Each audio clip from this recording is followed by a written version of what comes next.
Last Oh, right. Yes. So, last one. I looked at Landon Mokhnatkina. Right.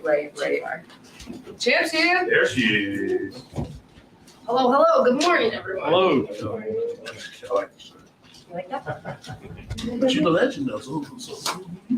I don't know. Yep. Kendrick, go ahead and start us off. With this being a big weekend in combat sports, how do you feel to be the face of PFL? You won against Canelo indirectly, the UFC, and they put it on your shoulders to get the ratings and do what you do. Yeah, it's an honor, I think that it's gotten to the point in my career where you either love me or you hate me, but you want to tune in to watch and see what's going to happen. So you cut a promo at the end of the fight, like your last time? Is that why you all are going to tune in, just for the promo? You already know what's going to happen, but you want to see what I'm going to say? We'll see what happens. I only do it if the mood strikes me. Do you feel the pressure to keep raising the bar? Yeah, of course. I always want to be better than I was yesterday. Every day I wake up and I strive to be the best possible version of myself. So whether that's in the gym, in the kitchen where I fail miserably, as a mom, as a sister, as a mother, I already said as a mother, as a daughter, I just want to be the best me. So yeah, I'm continually trying to raise the bar and push myself where I've never been before. What about that shirt? You like it? You get some insight to what that's about? I don't know. I just heard a lot of people calling themselves fucking legends. So fair enough. Kayla, this past weekend we had Amanda Serrano taking on Katie Taylor. Huge moment for women's combat sports. Yeah. Number one, number two against each other. Yeah. Different promotions. Is that a moment you want to have yourself? Maybe one time with somebody else in another organization? Absolutely. I mean, for me as a female athlete, as a woman in general, and as I think just an athlete, it was super inspiring and exciting to watch.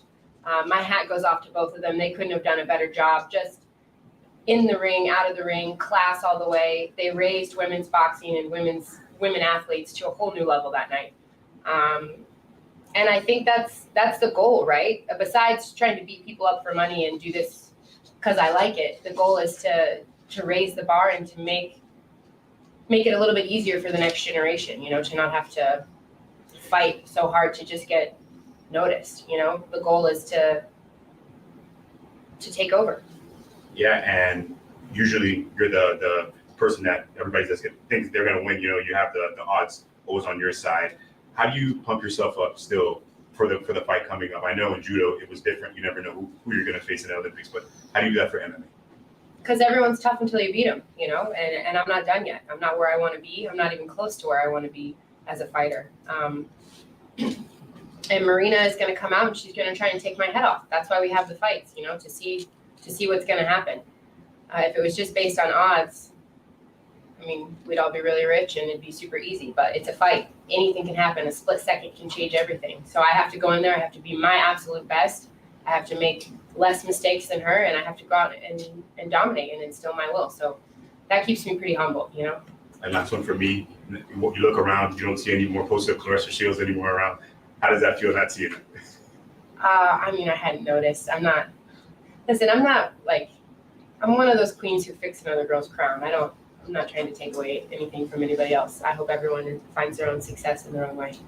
Joe.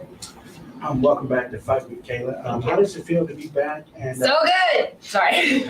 And did you expect to be back here at home? Yeah, I mean,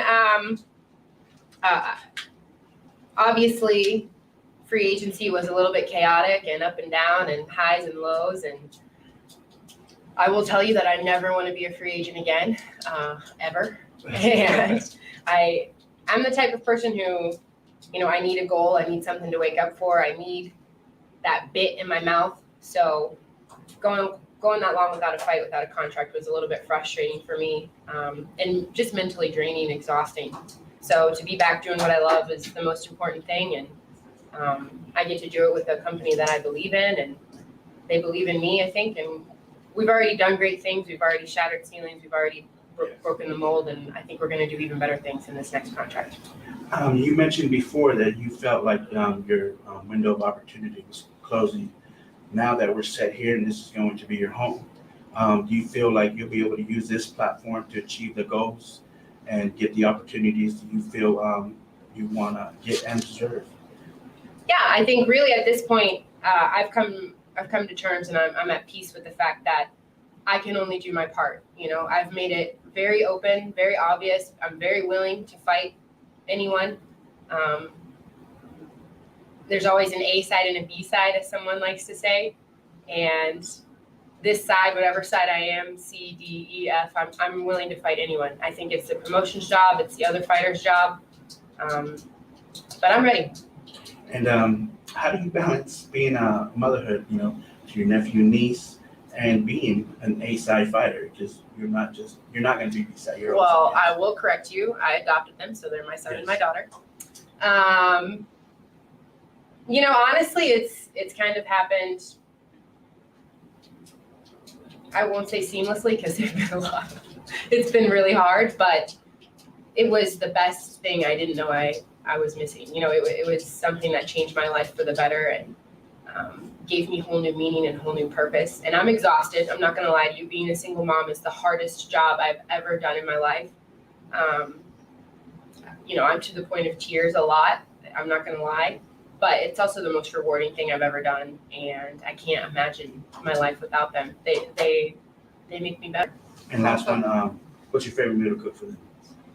Oh, me? Cook for them? Well, they don't like to eat, so I like to order pizza on Friday. No, we eat really healthy during the week, and then on the weekends we eat a little bit less healthy. But they don't really like my cooking, so that's one of the reasons I cry. Rafa, go ahead. All right, so we are a show from Brazil. Hi. So I see a shirt, Legend Killers. We happen to have a couple of girls that call themselves legends over there. Really? What is going on with the cyborg talks again?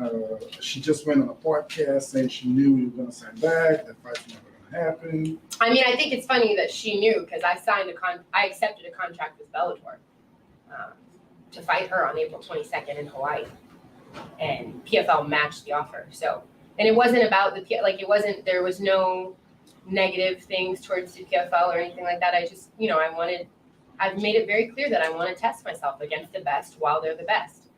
PFL had the right to match. They did. I'm super happy with the contract. I'm super happy being back home. I'm excited for this season. I think that next year we're going to do really big things, but my focus for now is Marina Mokhnatkina and one fight at a time, one round at a time, 1 minute at a time, one exchange at a time. I'm going to go out there and instill my will. That's it. I meant to say that. Dave. Hey, Kayla. Hey. How are you? Good. How are you? Doing good. Any little bonus pressure for you fighting Friday? Sunday is Mother's Day. One bonus pressure? Well, Two against Mother's Day? my mom actually got Mother's Day wrong, so they gave me my present before I got here, which actually was, it was like some slippers that said best mom and then a shirt that said legend, and I was like, oh, Mom, thank you so much, but I'm trying to kill the legends. No, no pressure. I'm just super excited to fight and then get home back to my babies and, you know, wake up, go to church, get back into the routine of things. Soccer season good for the kids. Good for the kids, not good for the mom or Coach Kayla. Matt. Kayla, so you're up for the Olympic Hall of Fame. What would that mean to you on top of all the success that you're having in MMA now? Yeah, I was super surprised by it. I'm really backlogged on my emails. There's like 500 unread emails in my inbox. And I just happened to be trying to, on the flight here, actually, I was trying to get rid of some. And I saw oh, congratulations from the U.S. Olympic Committee. And I was like, what? And it says you're a finalist to be inducted into the Hall of Fame. I was like, oh, that's pretty darn cool. Definitely an honor, you know, representing your country, representing, in my opinion, the greatest country in the world on the highest stage in the world. You know, that's something that I can't put into words. Winning a gold medal, winning the country's first gold medal, you know, that's stuff that you dream about it. You dream about being an Olympic champion, but to go and to be the first, to watch the flag being raised, to feel the gold medal go around my neck, to see my family and friends in the stands, to hear the crowd chanting USA. Those are moments that I will cherish for the rest of my life. And sometimes I still can't believe it. You know, some days it's been 10 years now since I won my first gold medal. And I remember being that girl and waking up the next day, August 3rd, and like looking at the gold medal thinking, is this really my life? Did this really happen? So I'm super honored just to be a finalist, and, you know, obviously to be amongst the 0.001% of the population makes me feel pretty good. Absolutely. Now, during your free agency, one of the things I believe you talked about being like a point of contention for you was the PFL schedule and the schedule of the fights. How did you kind of overcome that as a sort of like objection to returning to the PFL this year? What do you mean the schedule of fights? Like I believe you said something about the number of fights, like the hectic schedule within a single year, the number of fights within a year. Oh, I think the big thing for me was just one thing I made very clear was I'm not going to be able to make 145 pounds 4 times in 5.5 months. I think it's dangerous, and I'm not willing to put my body through that really for any amount of money. Health is, the most important thing in your life. But I will tell you, and if you talk to any of these other fighters, it's grueling. It's a grind. I'm fighting this week. I go home and then I'm right back in camp. It's not like most champions fight 1 or 2 times a year. I'm fighting 4 times in 5.5 months. So it's a grind. I'm lucky that I have the judo background that I have, where we spent, week after week, we would go from one tournament to the next tournament to the next tournament. I'd be gone for weeks and months, and I'm kind of used to that grind, but I will tell you, it's tough. It's mentally tough, but I'm prepared. And lastly for me, you said, like after winning the title last year, that it wasn't so much about the gold for you anymore. It's about the journey. So what are you hoping to accomplish this year, 2022, this season, along this journey? What are some of the goals that you're looking forward to, obviously, besides winning the championship again? I think, again, it's sort of, I'm at this place where I'm really at peace with my life, like I've done enough. I'm a 2-time Olympic champion. I'm a world champion, a junior world champion. I won every tournament there was to win in judo, some of them twice. I've won the PFL title twice. I'm undefeated. I'm a mother. I have millions of dollars in the bank. I've done enough. I do this now because I want to push the envelope. I want to see how high I can climb. I want to see how good I can be. And I don't know. Nobody knows, right? Like, we don't know what the answer is. We don't know if I'm going to ever get to fight Cyborg or Amanda or Pena or whatever. And we don't know, like, what's going to happen. But I do this because I have an internal drive to test myself. I enjoy that process. I enjoy waking up and going to practice, and I enjoy the grind, and I love the feeling of self-fulfillment, and I guess it's like my version of self-love, is to try and make myself better. That's like, I don't know how to explain it any better. I don't know. Curtis. Hi, Kayla. Question for you is just kind of how much of a relief it is to talk about fighting now and not having to answer business questions of free agency and all that. Just kind of talk about how much of a relief that is. Yeah, it's a relief. I mean, I'm not going to lie to you. This is the part of the game I don't really enjoy. The lights are bright. I'm not really good at doing makeup or hair. It's, it is what it is. But I'm just excited that I'm talking to you guys. That means that fight day is almost here, and I get to be the real me, get in the cage and do what I love.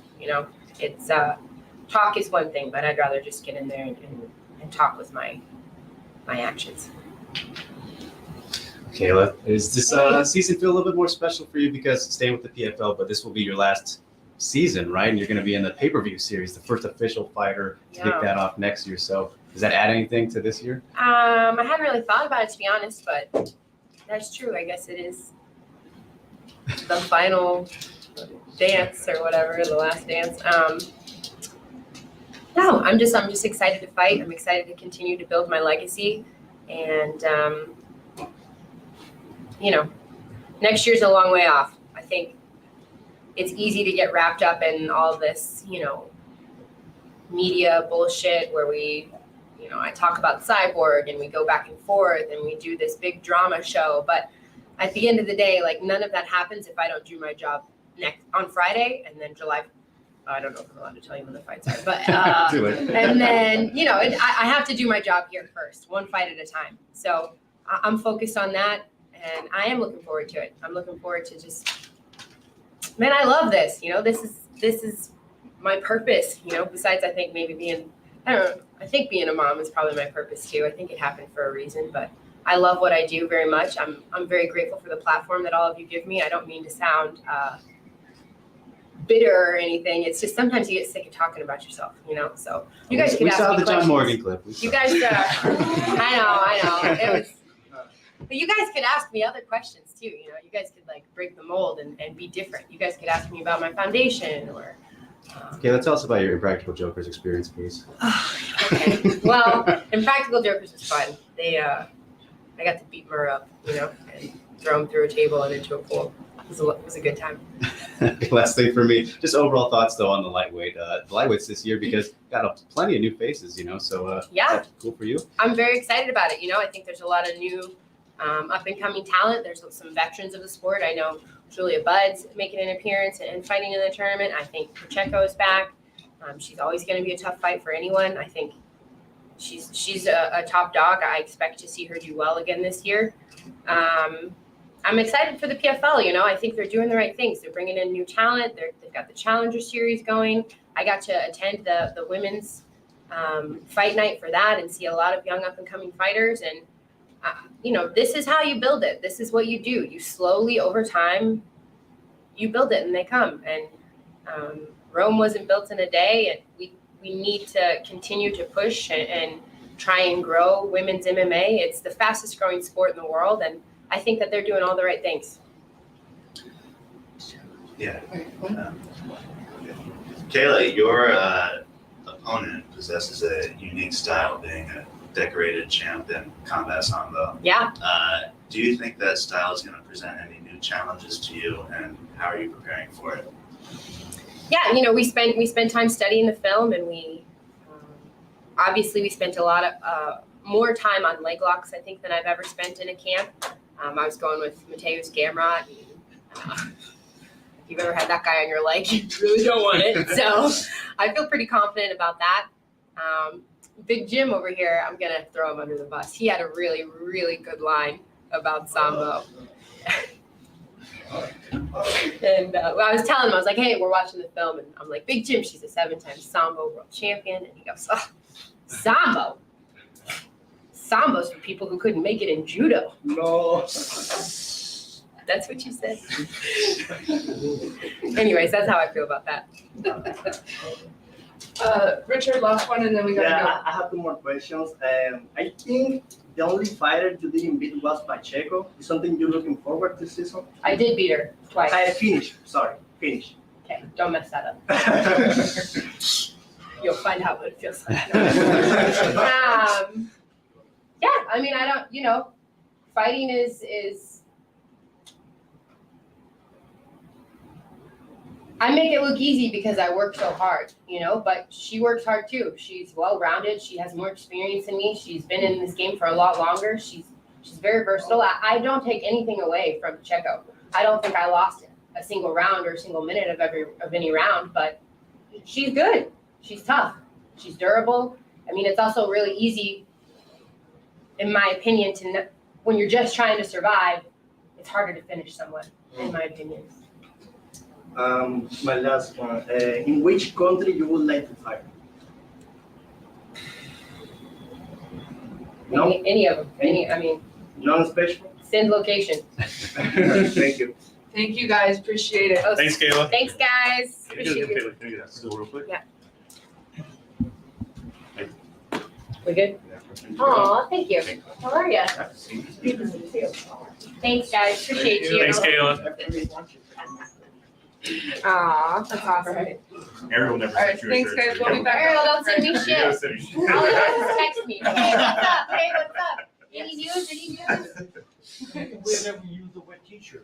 Oh.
And then once you finish up here, you are done, my understanding, unless you're on someone else's. That's it.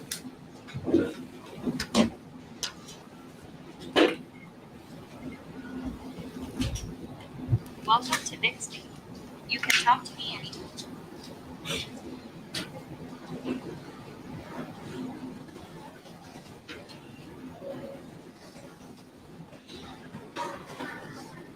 All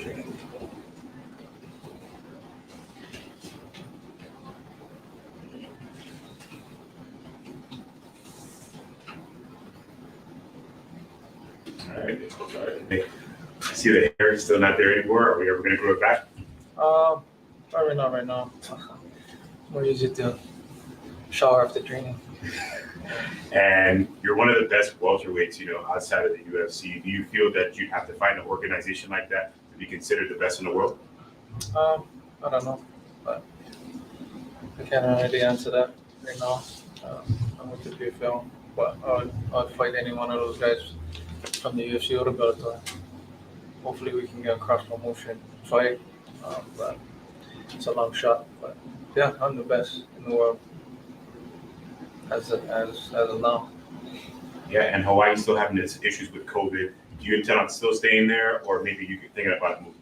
No, our stuff is kind of open right now.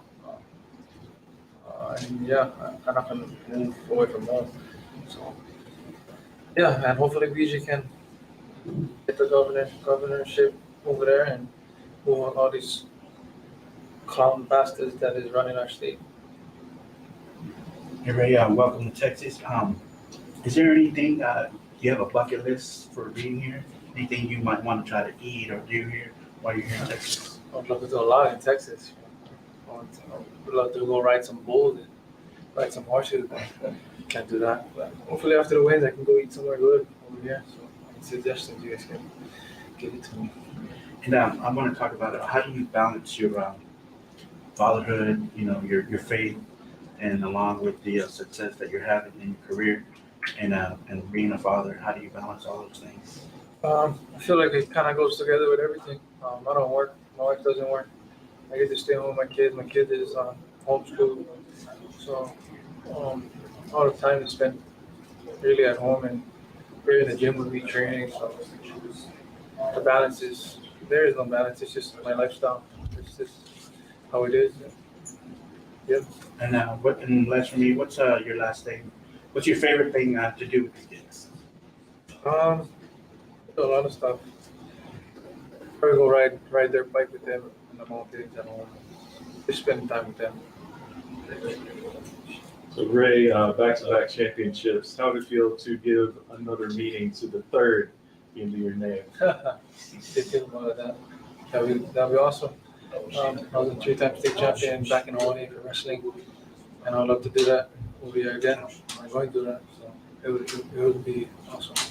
So your opponent, he had back-to-back fights on the Challenger Series. Did you watch any of those fights, or what do you make of him as an opponent? I didn't watch any of his fights. I kind of saw some of the highlights, and yeah, it's nothing I haven't seen before. I have a lot of fights.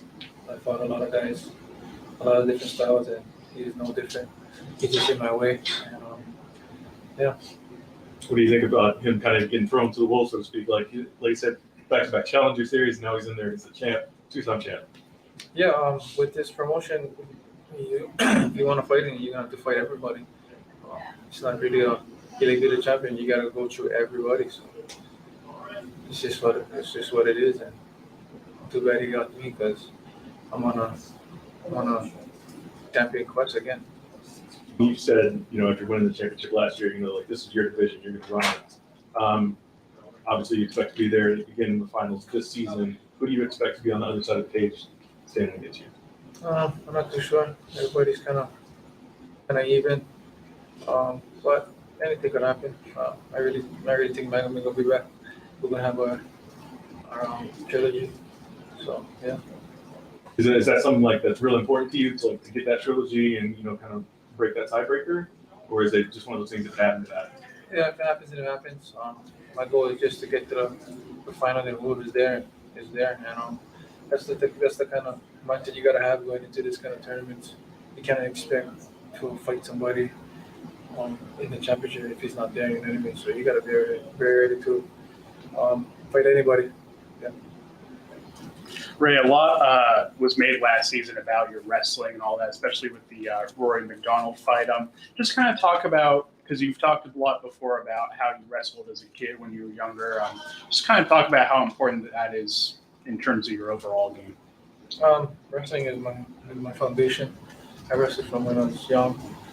Again, I won 3 state titles back in Hawaii. So it's one of my biggest strengths, if not the biggest strength I have.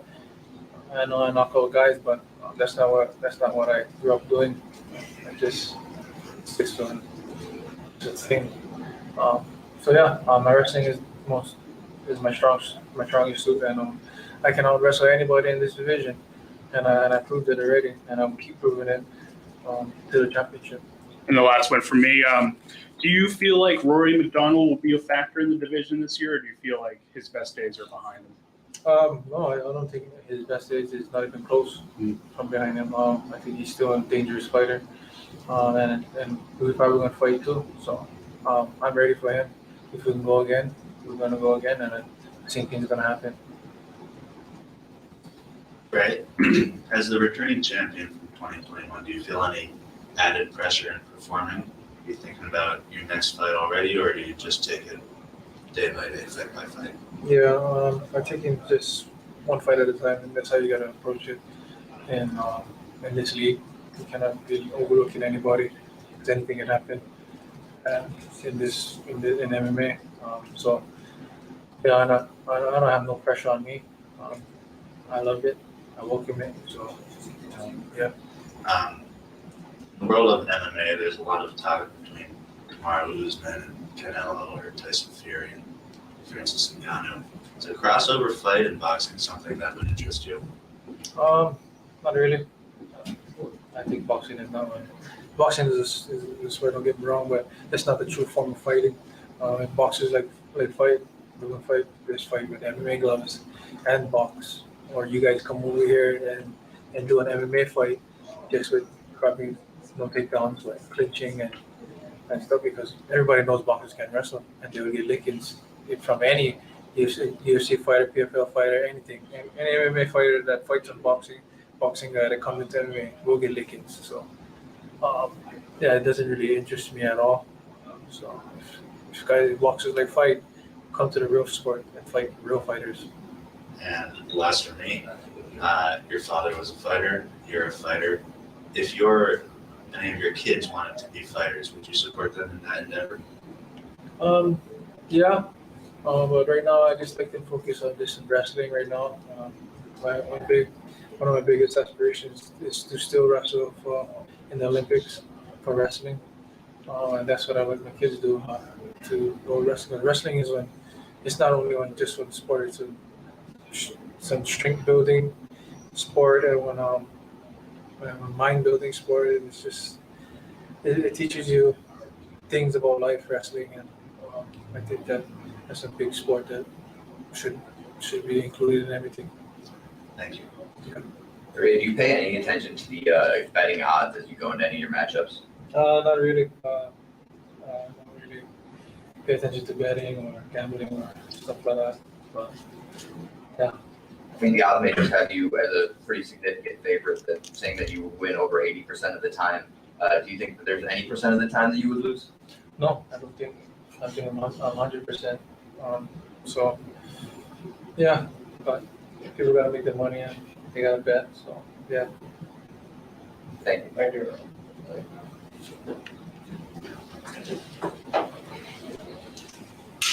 Good. Okay. Yeah, you're right. Appreciate it. Thanks, Ray. Appreciate it.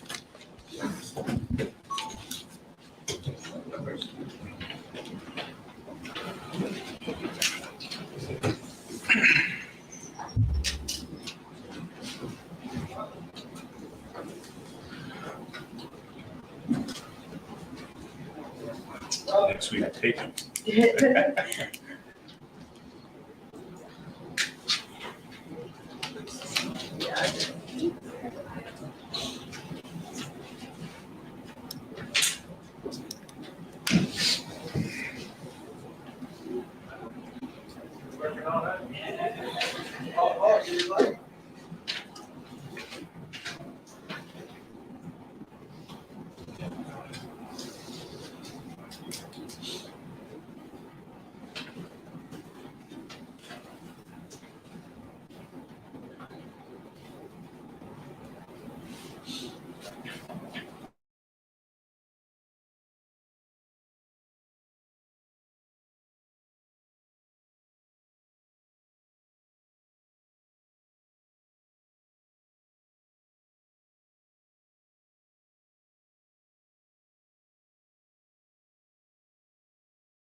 Price is right. How are you? How's it going? Price is right.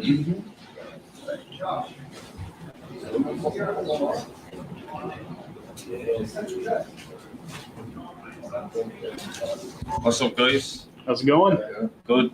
You're good. Everybody good to go? You guys good? All right. Well, Myles, it's been a while since we've seen you get back in the cage. How does it feel to get back in there Friday night? It feels great to be here. Great to be on a fight week again and going through the process. So really looking forward to getting in there now and performing. It feels good. It feels like I'm at home. Does it make it any extra special facing a guy like Anthony Pettis, obviously a guy that's been in the UFC, been around for a long time? Does it add any extra element to it? No. I feel like that it's really important to focus on what I'm going to do, stay tunnel visioned, but it's always a treat to compete against somebody of his caliber, of course. It comes into play, but it's something that has to be at arm's length. I gotcha. And last question for me, in terms of the matchup itself, what challenges do you feel you can bring to him on Friday night? Pressure. I'm a pressure fighter. I'm a gritty fighter. And I bring an adaptable, a fine-tuned adaptability style to the cage. You know, I adapt to my opponent on the flow. You know what I mean? So, yeah, I think that I don't want to be giving away everything, but yeah, I feel like they'll have a good game plan coming in on Friday. Awesome. Thank you. You might Hey. welcome to Texas. Thank you. Do you feel it? Any rerush will play a factor versus Anthony and with the performance that he had last year in this matchup? I wouldn't take that for granted how Anthony performed last year, and I also wouldn't take for granted my ring rust either. You know, I've taken that into consideration. I've sparred very, very hard this camp. I've put myself through hell in this camp, and over the last couple of years, I've still been working on my martial arts. And ring rust comes down to the psychological side of things. You know, of course, it somewhat plays a factor. You can't be ignorant to it either. It's still there. That anxiety is still going to be there. It's just I've psychologically prepared myself so that it just kind of passes through me and it allows me to in full flow on the night. Now, how are you dealing with the emotions? It is fight week. It's here. It's just a few days away from competing, and you're here. You're going to make your debut PFL, and it's against a name like Anthony Pettis. Emotions are part of being a human being, but in regards to being an athlete, it's your job to really fine-tune those emotions on fight week, and that's something I'm very, very good at. I'm huge on the psychology part of the game, and I meditate for an hour a day per se, and it's something that I really do feel like I bring as an advantage into my competition. And emotions are there, but they don't necessarily affect me, to be honest. And as for me, excuse me, is there anything on the bucket list you want to check off while here in Texas? I'd like to get a cowboy hat. That'd be cool. I'd like to go to a rodeo, stuff like that. So, you know, all the usual stuff. I went to a baseball game, which was sweet. I was gutted that there was no football game on. So I was like, no, I sure love. I'll come back. Thank you. Yeah. So you mentioned, your pressure being kind of like a thing that you're going to use in this fight, right? Historically, Anthony's kind of struggled with pressured fighters. So is that something that you kind of picked up on when looking at him? Yes, but Anthony knows this too, doesn't he? Like, I mean, he knows that people take this into consideration, that they have the game plan. I know he's going to want to pressure me because that's how I've lost in the past. So I still can't just rush in there, and I have to be calculated with my pressure, you know? And I think building on that, the foundations of my game equal pressure. That's just part of my game anyway. So I'm just using what I already have.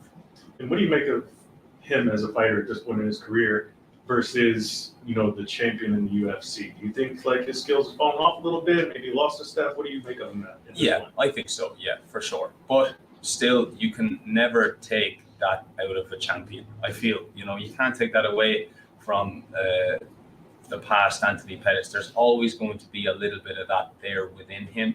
He's always going to have that dog.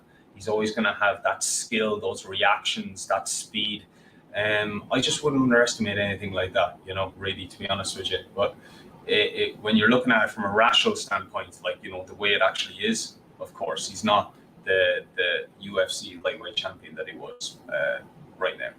And do you think people are kind of overlooking your resume? I've seen some people say, you know, you haven't really fought anybody, but you've been in there with some tough guys, you know, like Peter Quilly, for example. Do you think people are kind of overlooking what you've done here? Of course, but people are always going to say that, aren't they? Like, no matter what, I could have a big list of great guys. I've had like over 100 professional kickboxing fights, you know, and people don't know about it. Like, I may not had, I fought some great guys in my career, and you know, you see this the whole time, guys. They're always going to have an opinion about you as a person, you as an athlete. So at the end of the day, what really matters is how I shine under those lights. That's what really matters. So they can underestimate me all they want. It really doesn't make any difference to me, to be honest. It's baggage. So we've been seeing the huge improvement and stardom of Ireland into the combat sports. McGregor now, Katie Taylor. How do you visualize that Ireland will become? Do you think it will become something huge in the combat sports in a few years, or how do you see it in a few years? In general, combat sports? Yeah, for sure. I feel like it already is quite big. You know, it's huge, and I feel like that Katie Taylor's accomplishments are massive. And I feel like, for me, I feel like she's probably the greatest sportsman to come out of Ireland, because she really stands for something meaningful. You know, like, it was illegal for female boxing when she started. You know, that famous story of her having to pretend to be a boy to box. You know, so she stands for something a little bit more than that, and that's where I feel like that she separates herself a little bit from other athletes. You know, she represents something that is real meaning to the sport. She's changing the way the sport is. And I was just super happy for her last weekend, to be honest with you. I was proud, fan and sportsman to watch it.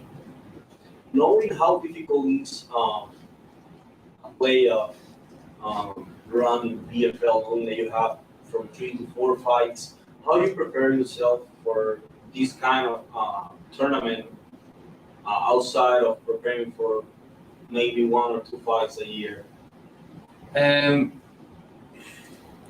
I actually like it like that, to be honest with you. I haven't been the most consistent athlete.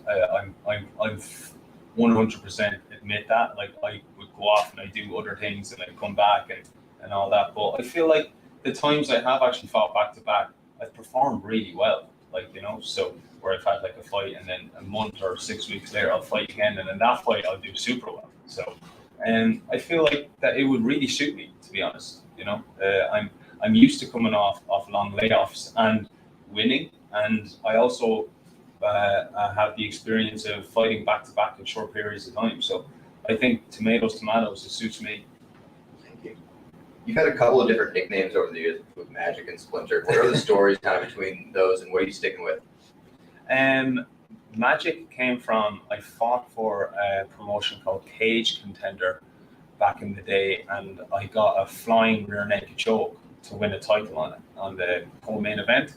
That's kind of where the Magic nickname came from. The Splinter nickname just came from the whole fiasco between me and McGregor and the Habib thing, you know what I mean, the media thing. So it's just to play mind games and to win that kind of mind battle before I fought Queeley, because I knew it was going to be a big effect on the night, you know. So, one of many effects, but we're sticking with Magic.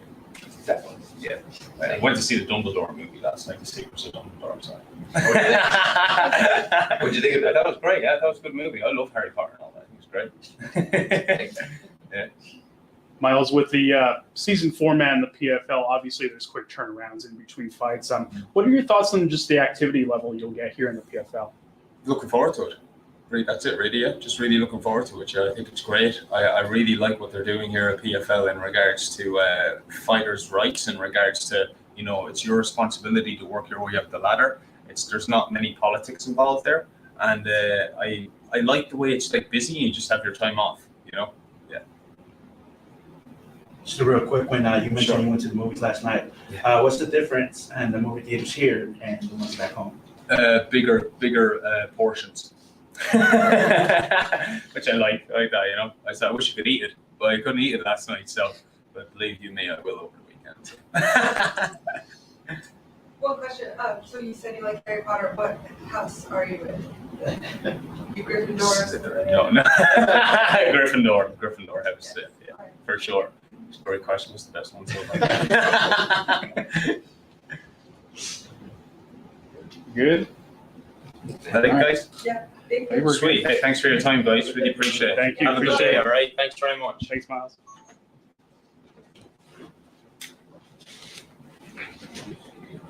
No worries.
Hello. Oh, stand up. All right.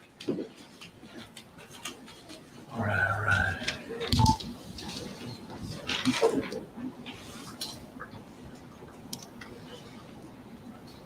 She was prettier.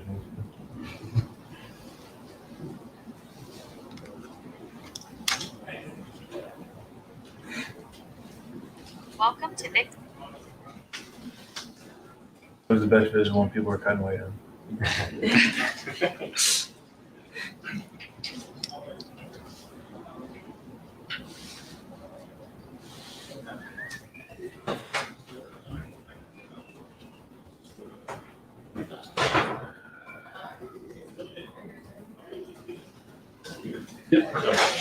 So, Brett, obviously a big matchup with Rory MacDonald this weekend. What are your thoughts on the matchup, and how fun for you to get back in there? Rory's an elite fighter. He started when I started a long time ago, so he's a young guy with a lot of experience. I think the pressure's on him, really. He's very pushed by PFL. They're one of his guys. Not that they don't like me. I'm just saying that, he should do well. So the pressure's on him, but I think I'm dangerous fight for him.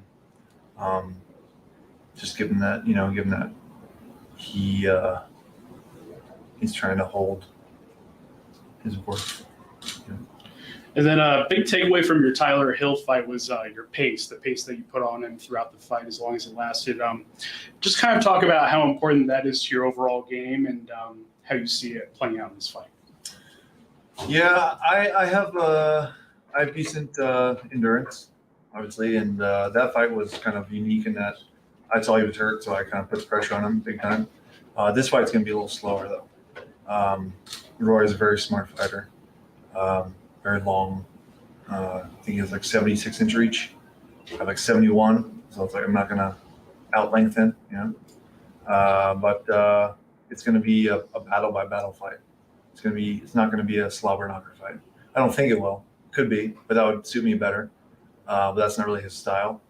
I think he's going to, be smart and then lure me in, try to get me down, and he likes to take the back, or his submission arsenal is pretty good. So. Last question for me. Obviously, being in the season format, quick turnarounds in between fights. What are your thoughts on that? And just kind of the activity level you'll get at PFL. I'm just happy to be here. I've been here a long time. I've done like normal jobs, and I just remember being there and, doing those jobs. And I'm just happy to be here. I'm grateful. Some guys, I've been there to where I got sick of the whole process, cutting weight, training. So I just look at it in a positive way. And I'm looking forward to showing my skills and what I can do against Rory. And I think I'll do pretty well. Thank you. Hey, Brad, you fought all over the world, man. Had plenty of great experiences. I'm curious if there's one kind of point in your career that stands out the most as like kind of the craziest moment. Oh, I would say I've had a decent amount of comeback fights. I would say it was probably the fight. What was his name? It was in Bellator, probably like 2012. I was getting beat up the whole fight, and I came back. And I won that fight. It was in California, Pachanga. I think it was Bellator 92. Mm-hmm. I forget his name. He was fought at American Top Team. But, I wouldn't. That would be – I can't even think of his name. I'm sorry. Dan Kramer. Yeah. Fought Dan Kramer. That was, like, pretty epic comeback for me. It's pretty emotional because all my family was there. That always sticks out. I mean, you've had so many great guys too. Mokhnatkina, Shlemenko. Like, who stands out for you as maybe the toughest opponent you've had out of all these great guys? If you want to go just toughness, I would say Shlemenko's probably the toughest guy. Is he the best? Maybe not. But that guy he's just like an elite soldier. He's not going to give up. If you're going to choke him, you're going to choke him out. If you're going to submit him, you're going to break something. How he's done with, Gegard Mousasi and other top guys kind of makes me feel better about myself, about my performances with him. I've always been this close to beating him. And, I would say he's the toughest guy. What do you think Rory's going to rank amongst all these guys? I mean, he's up there for sure. He's super tough. Everybody knows his fight versus Lawler. although I'm sure he doesn't like it. He went until his body couldn't take anymore, and you can't ask any more from anybody. But I think I'm a little hungry just because of the. I don't know as much money as him. If I had more money, as much money as If you him, win the season. if I win the season, I'll be okay. Yeah, but I think he's done his success. It will be his disadvantage for this fight. So yeah, but I think that's a good way to put it. Best luck, A man. lot of people says that he's not the same fighter as the fight with Lawler. It was that type of fight that changed a fighter's life. What do you see right now in Rory that you can take advantage? Because a lot of people said that he's not the same UFC fighter.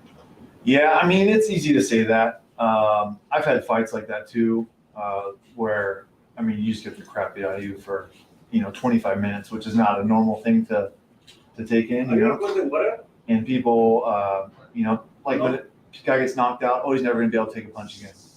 This and that. It was a brutal fight. And what was that? I don't know, 7, 8 years ago? So that's a long time. But like I just said, his success may be his disadvantage this fight because he's done well. And I've been around just as long as him, but I haven't got there yet. So I'm hungry for it. And I'm ready to do whatever I got to do to get there. And I'm willing to do those brutal fights.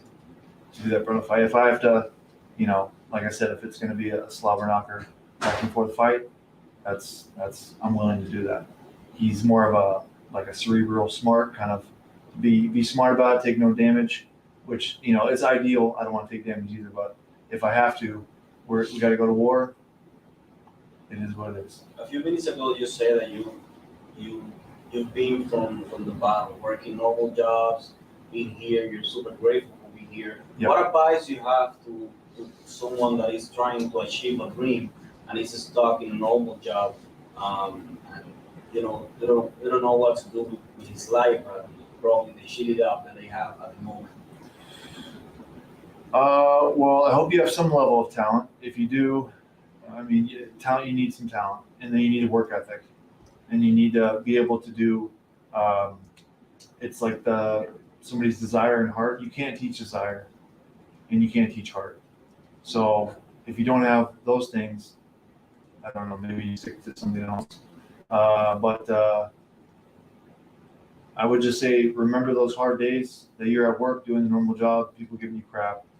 I've had really hard days, and you just kind of learn to channel that into, maybe rough days here, rough days in training. You don't want to go to training. Oh, I'm kind of achy. Maybe I shouldn't go, or stuff like that. Any kind of obstacle you go through, you have to channel that into that. Other than that, it's just there's no secret. There's no secret. You just got to push and make the best of it. Thank you. Yeah. With the season of the format, are you looking to change anything in the way you prepare with each round already being set except for the opponent? Yeah, I've done tournaments before. I believe Bellator tournaments. It was just a month in between fights. I was a little younger then, but I think you just have to be. The main thing is keeping healthy. So after your fight, assess yourself. You have bumps and bruises, black eyes, possibly fractured nose or something like that, messed up ears, and you just try to get healthy and be the best shape you can be, because you're not really going to get any better in between fights. It's more just about finding out how to win the next fight and what you have to focus on to do that. And I'm not overlooking Rory. It is a big task at hand. Have you thought about Ray Cooper, and what are your thoughts about him? They just asked me, we're going to have to fight for the Cooper name. Yeah, that'd be pretty funny. He's a very, very dangerous fighter. He's the guy that, he's kind of like a Melvin Manhoef. You're going to go in there and you're going to come out with some lumps. Yeah, he's a dangerous fight. I don't really know what else to say about that. If I get to him, it'll be good anyways. Be pretty kidding that far. If I get past Rory, then I have to do him next. It is what it is. It'll be a pretty hard, 3 months. But that's what I'm here for. And that last one for me, do you prefer clean shaven or do you prefer the beard? When I'm fighting guys that are really good at submissions, I have clean shaven or, close shave. It's hard to get out of chokes when you have a big beard. If I just did striking only, I would have a beard, I guess, because people like that. But it doesn't work real well when you're, fighting a guy that can put you to sleep. Yeah. You mentioned earlier how you think the fight is going to play out. What do you have to do to win this fight? I have to win the little battles. It's kind of a probably corny quote. Musashi Miyamoto, he was the samurai that wrote the Book of Five Rings. And in that book, he writes like controlling the energy of the fight. He was pretty accomplished himself, like 370 like sword and fight wins or whatever. So I think that's what it's about controlling the energy of the fight. A lot of guys will be intimidated by Rory. I think most guys would be because he's very accomplished. So I have to really control that energy, control because it's going to be feints, it's going to be little small things that you guys may not even see. But I think it's going to be a slow fight. It's going to be a slow fight, and it's going to be intense. It's going to be a slow fight and intense. And hopefully on those, when we break apart and, it's like, and there's a clinch and there's a scramble, when we break apart, that's when I try to take advantage. That's when I keep peppering and make him want to quit. Yeah. Thank you. You good? I got two for One was, how important was it to, fight Tyler in the PFL, late last year to kind of get that, butterflies of fighting for the PFL for the first time? Yeah, I mean, it's always good to get used to all the little intricacies of each event. It was just good to get in there. I like I said before, I was doing normal jobs and I just wanted to do something I was good at, Yeah, I was supposed to fight. His name is Alex Sokin, Nikolai. He's fighting on this card. So he got sick, and then I had to fight Tyler Hell. So it was maybe an easier day for me, but either way, I'm just happy to get in there. Yeah. Talked to Rory yesterday about it. You mentioned a couple of times, I think you both debuted 2005. Just talk about the evolution of mixed martial arts since 2005, 2022 now. It's unbelievable where we're at. Yeah, I think things progress. People are getting better at everything. There's more attention, so there's more money, so you're going to get better guys. But overall, I don't think the sport changes that much. Maybe rule changes here and there. People still have 2 arms, 2 legs. Things just kind of like here and there, there'll be moves that people focus on, like the calf kick. The calf kick was like pretty new. And then I think Jeremy Stevens actually is one that kind of brought that, made it popular. But stuff like that will happen. People like, Crow Cop is really good at kicking. And then, things kind of shift. But people are still people. They're still wrestling, submissions, punching. It's really not that much different.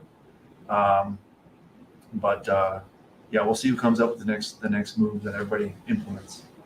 But yeah, I would say hopefully, people are kind of learning how to train smarter. Like Max Holloway doesn't spar that much, things like that. Before I was like Pat Miletich, I was talking to my ground. Pat Miletich is like, they would just kill each other in training. And like I just heard stories of people getting knocked out, and it was about who's like, oh, I'm tougher, I'm stronger, that's part of it. But you want to kind of save that for when you get paid. Sure. You don't want to have gym wars. I've had so many gym wars, people pay good money for, but it's like nobody saw it. You didn't get paid anything, and then you go to the fight and you just get hit one time and you fall down. It's silly. So I think people are training smarter. There's more money into it, so that helps. And overall though, it's not ever. Fighting's been around since people have been around, so it's not going to change that much. That's the stuff you want to. Thank you. Kind of along those same lines, leaving your best self in the gym. Do you think some guys are leaving their best versions on the scale as well? On the scale? Yeah. Oh, yeah. Yeah, for sure. People are still getting better at it. The funniest thing is I've had a lot of run-ins with like wrestlers. And I know how to cut weight. But they take all that experience when they're like 18 to 22, and they're like 27 and 28, which is still not that old. But with the amount of miles they accumulate that time, they're like, oh, I know how to cut weight, and they're cutting 30, 40 pounds, and they're like 135 or 145, and it just, I think 15 pounds is a decent, it's reasonable. If you're in shape, for anybody over 200 pounds, if you're like 205, you can do 20, 30 pounds because you're a big guy. But if you're under 200, anything more than 15 to 20 is like, you're really pushing it. But yeah, guys, for sure, leave it on the scale.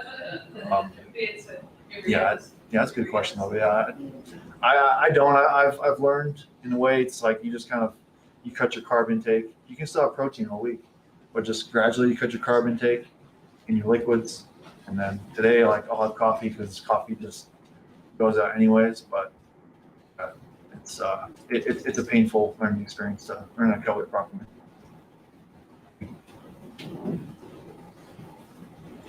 All right. Thank you. Appreciate it. Thank you, guys.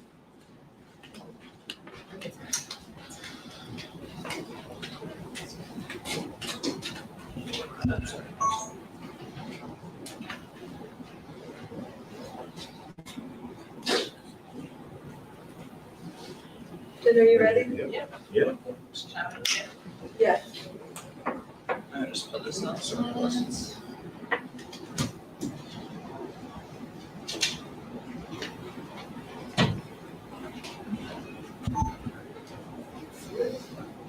All right, Genah, right over here.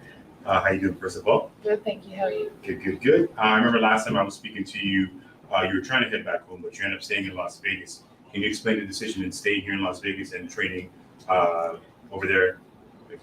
Yeah, so basically last year, my last fight was August of 2021, and I haven't been able to get home since. Basically, our country shut down due to all the lockdowns and COVID and whatnot. So I knew that would be the case in taking that fight at that point in time. And then I was the alternate for the final. So I was staying at least till November, but just with our government and our system at that time and how it worked in terms of getting back into our country and the borders, it was a shit show basically. I had to kind of extend my stay,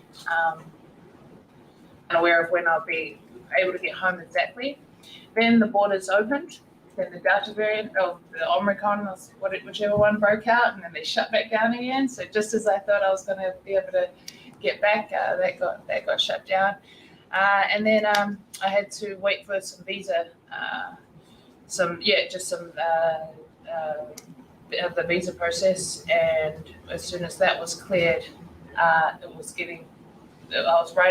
just had started camp. So my team and I and my head coach, Eugene Berryman, we decided to keep the momentum and keep the flow and the schedule that I had, and he was happy with where I was at and what I was producing, because we were constantly in talks, and he was across everything since I've been here. So, and with the coaches that I was working with. So we just made a consecutive decision to stick it out until this first one, and then after this I'll be going home, finally. And how do you feel with having Ray Seppo in your camp? How has that helped your game? Yeah, Ray's the man, he's from the same country and of the same heritage, so we just had that, automatic kind of bond and relation, but he's also who he is. He's a legend, and to learn from someone like that, have his energy, have his presence, have his advice and his help is invaluable to me, and it's something that I'm really grateful for, and extremely lucky to be aligned with him. So he's amazing. And last one for me, there was a time where you got in that car accident, you were down, you were home for long periods of time, depressed in that sense. There was a time where people couldn't leave their house, in this past COVID time period. Did that experience help you in that time? And what's something you can tell to somebody who's dealing with a very dark time in their lives? Yeah, man, I've been through so many experiences that you just reminded me. Bad car accident I had many years ago. It's kind of like I've forgotten about that. But it's just life. That's teaches us who we are and how we bounce back from things, tough situations and tough times. as cliche as it all sounds, but you just keep going and you figure out a way and you do the best you can and, control the controllables. It's a real thing. You just can when things are uncertain or crazy or, an unexpected, unfortunate event occurs, you just can control. You got to really bring it back to zero, to scratch. What can you do? What can you control to move forward, to not stop and to make the best out of the situation in time. And eventually, just like anything, time passes, and bad times don't last. So, just keep going. Genah, so Julia, as we all know, she is a veteran and she has three winners in a row. What areas have you been focused on training to fight her? My game and my strength is no secret. I have been across everything. I think since my last fight in August, heavy focus on my wrestling and grappling aspect. I was fortunate enough to have my wrestling coach stateside with me, Frank Hickman. So we got to work and he put me through it. Just to, I don't come from a wrestling background, grappling background, I'm a striker, so we just dedicated that time. If anything, I didn't strike much at all until camp started because, leveling out the bases and the holes in my game. So I would say that. But all in all, my overall game and my plan is to keep it where I want to keep it, but with a lot more behind me now. So, and a lot more that gives you confidence and gives you true, true confidence in your abilities to do and keep it where you want to keep it. So I'd say probably that's the biggest aspect of my game that I've really leveled up in and feel a lot more cemented in now. How much did you learn from that fight, Kayla? It's invaluable, disappointing result like that will either send you one of two ways. And of course, I was disappointed. I know I can beat her, and the main goal this year is to meet her again. First things first, Friday night, a tough opponent in Julia Budd.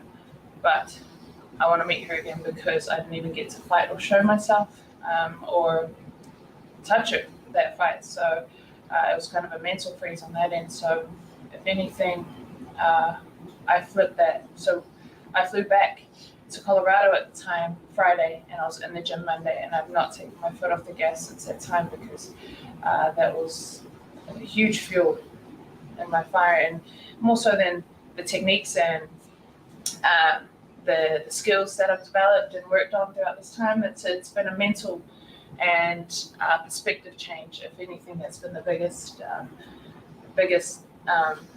advancement in my overall game of being. Thank you.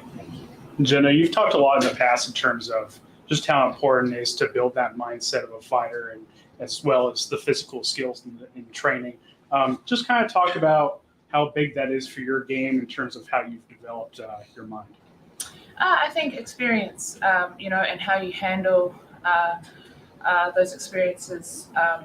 Some things, you have great people and team and whatnot around you, but a lot of things you have to go through and experience truly yourself to overcome or learn some things or be even made aware of things, as you go along. And people don't realize, like, this Friday will be my 6th MMA fight and have a MMA amateur career.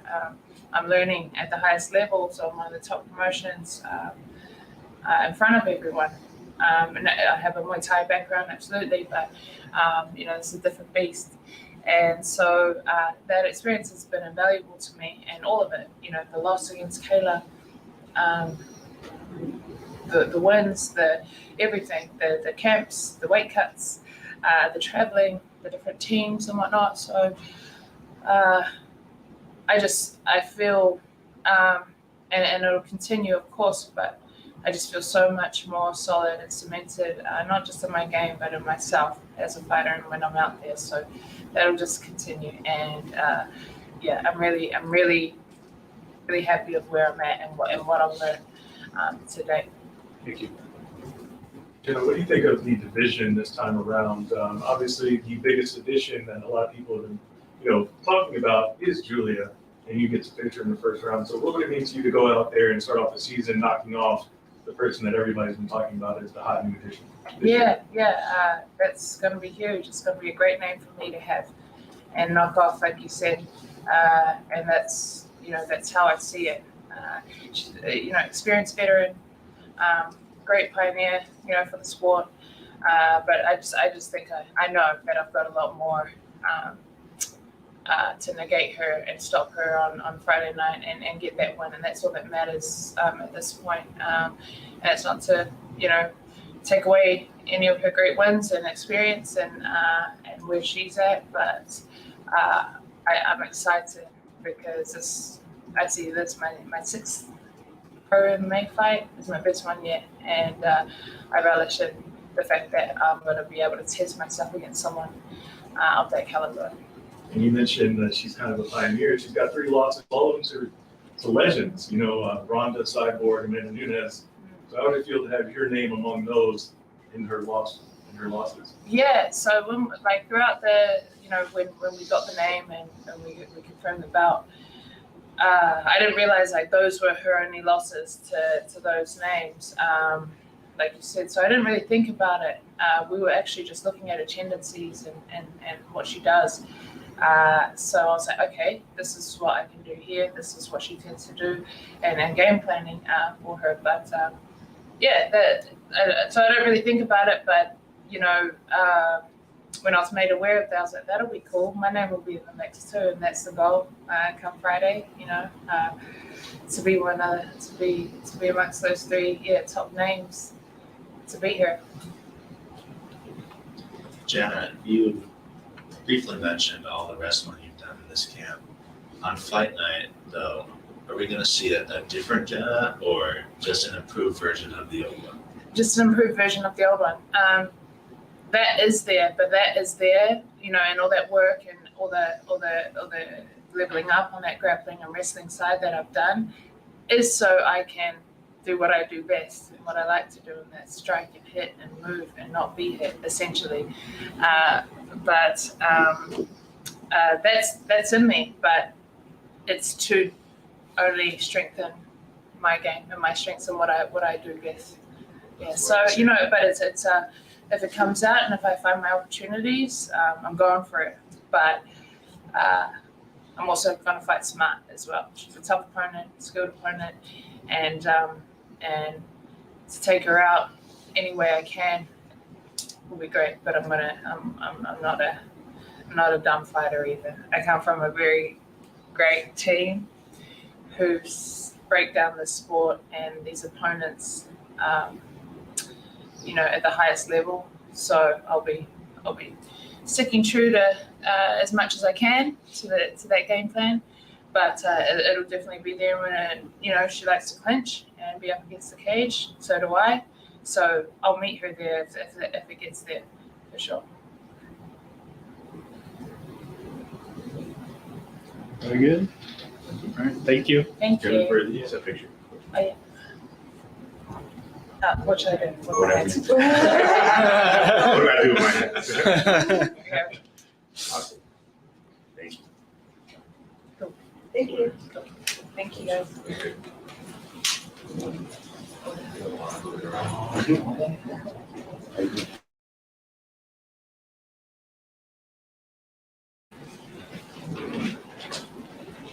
You guys, you have to call us Leal.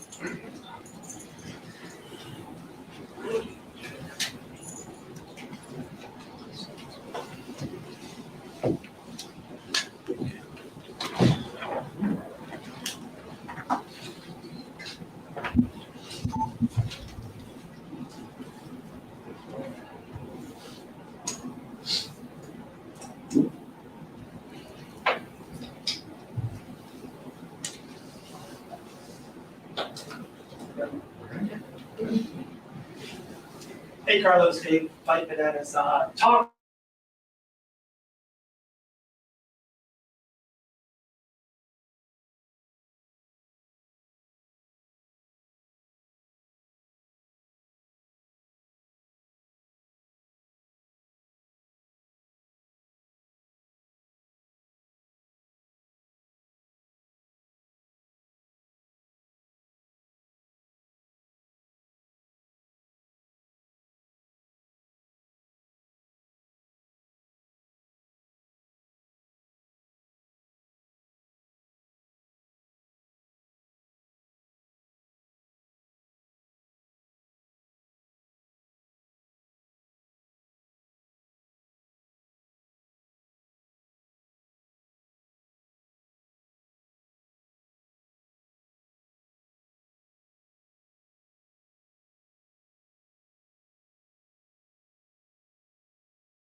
e só que como eu disse antes também nas outras entrevistas, esse foi só um jogo que eu mostrei aqui, né? Eu tenho mais armas no arsenal para mostrar e tenho certeza que na sexta-feira eu vou mostrar e vou acabar surpreendendo não só o meu adversário, mas a todo mundo que viu minhas últimas lutas. Yeah, absolutely. I feel like this could be the fight of the night, but like I've mentioned in a couple other interviews, what you guys saw in my 2 Challenger Series fights, those are just two tools out of my toolbox. I can fight a lot of different ways, and I look forward to showing that on Friday night. Hey Carlos, in your last fight, was a great one. You have that little cut in your eye. That's something that concerns you or your team, or you feel that that's not gonna affect into the fight? Tipo, quando você se machucou um pouco, você acha que você aconteceu olho, né? Isso é uma coisa que acho que preocupa você e sua equipe ou não tanto? Não tenho preocupação com isso. Graças a Deus eu já estou recuperado. Só tenho algumas marcas, mas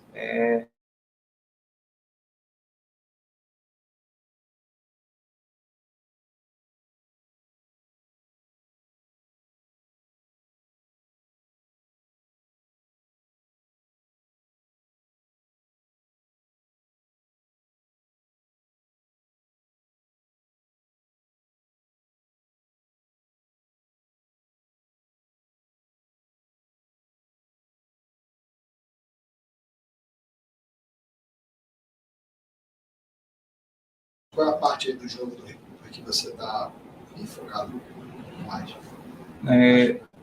assistindo as últimas lutas dele, a gente sempre treina para tudo, para lutar em pé, para lutar no chão, para lutar no grappling, mas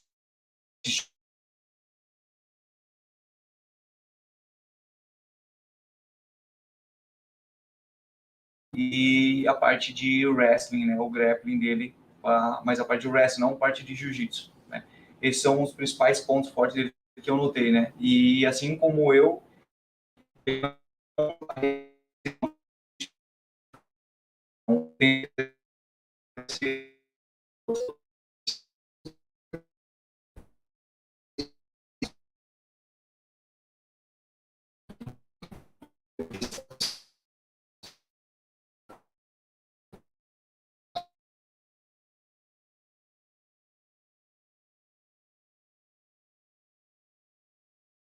Something that him and I have in common is, we've got a lot of gas in the tank, and we just keep moving forward. We're undeniable. It's a great fight. Carlos, tudo bom? Fala um pouquinho da sua estreia na PFL e como é que já é estrear enfrentando o campeão da temporada passada. Para mim eu sou abençoado, é um privilégio, né? Eu fiz tudo que eu podia nessas 2 lutas para tentar estar aqui e não aconteceu da forma que a gente imaginou, de assinar o contrato na primeira, nem na segunda. Eu entrei como reserva e acabou acontecendo. Então, eu acredito que é o meu destino estar aqui, né? Deus me colocou aqui nesse momento, então eu estou muito feliz. E é como no videogame.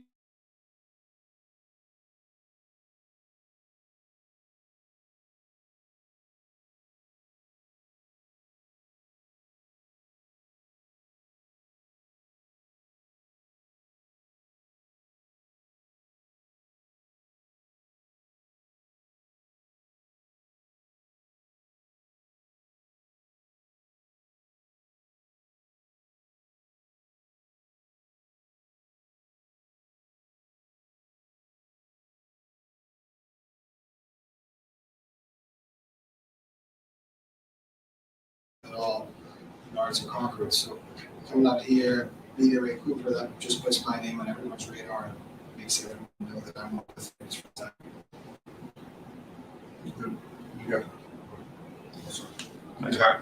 Carlos, you had to get 2 fights to get here.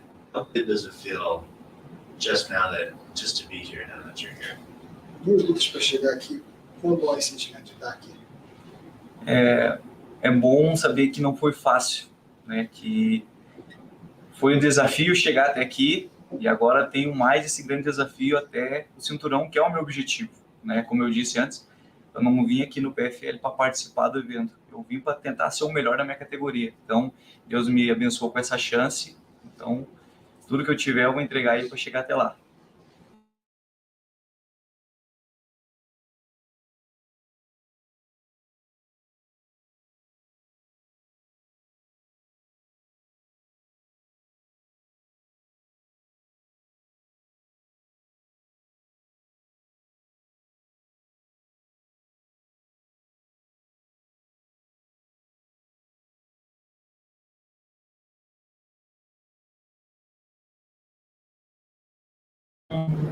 Não imagino que eu faria, né? Eu só sei que mudaria a minha vida, né?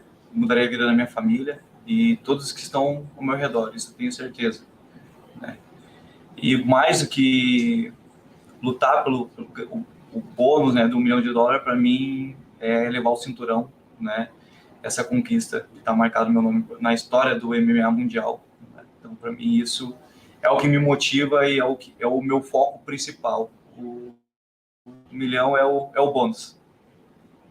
I don't know what I would do with it. I just know that it would change my life and the lives of the people around me.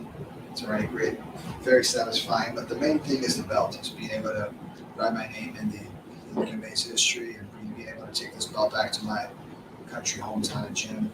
That's what gets me. I look at the money as the bonus. The main thing for me is the belt. Thank you. Do you take any motivation from House's run last year? A consummate underdog throughout the entire year. You're coming in off the Challenger Series and literally being thrown to the wolves against the champion right off the bat. So, do you take anything away from House's run last year and applying it to your mentality coming in this year? Você absorve alguma coisa da mentalidade e do que o Raul, né? Raul foi campeão de 70, fez aqui ano passado, assim, de chegar como underdog, de ter vindo com o Walter Gate, de ter entrado no GP, fez luta, chegou e ganhou o campeão. Ele é o claro exemplo, né, que é possível para mim também, né? O destino dele era ser campeão, então tudo conspirou, né? Deus abençoe, tudo conspirou para que ele fosse o campeão. Eu acredito que essa história vai se repetir comigo também. Então, tenho a história dele como esse exemplo. Absolutely. I have his track record and his storyline here with the PFL is the greatest example for me to follow. He was destined to be the champion, and so am I. For following his footsteps.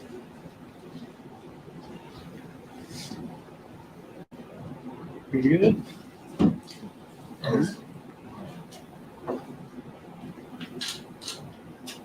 Uma pergunta para o aniversariante. É aniversário hoje. It's his birthday today, by the way. Hey, happy birthday! Happy birthday. Thank you so much. Thank you. Thank you again. Todo mundo para cantar parabéns. O presente vai vir sexta. Valeu, irmão. Sexta-feira a gente vai botar esse presente aí. Valeu, obrigado, gente.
Oh, my bad. How would you like?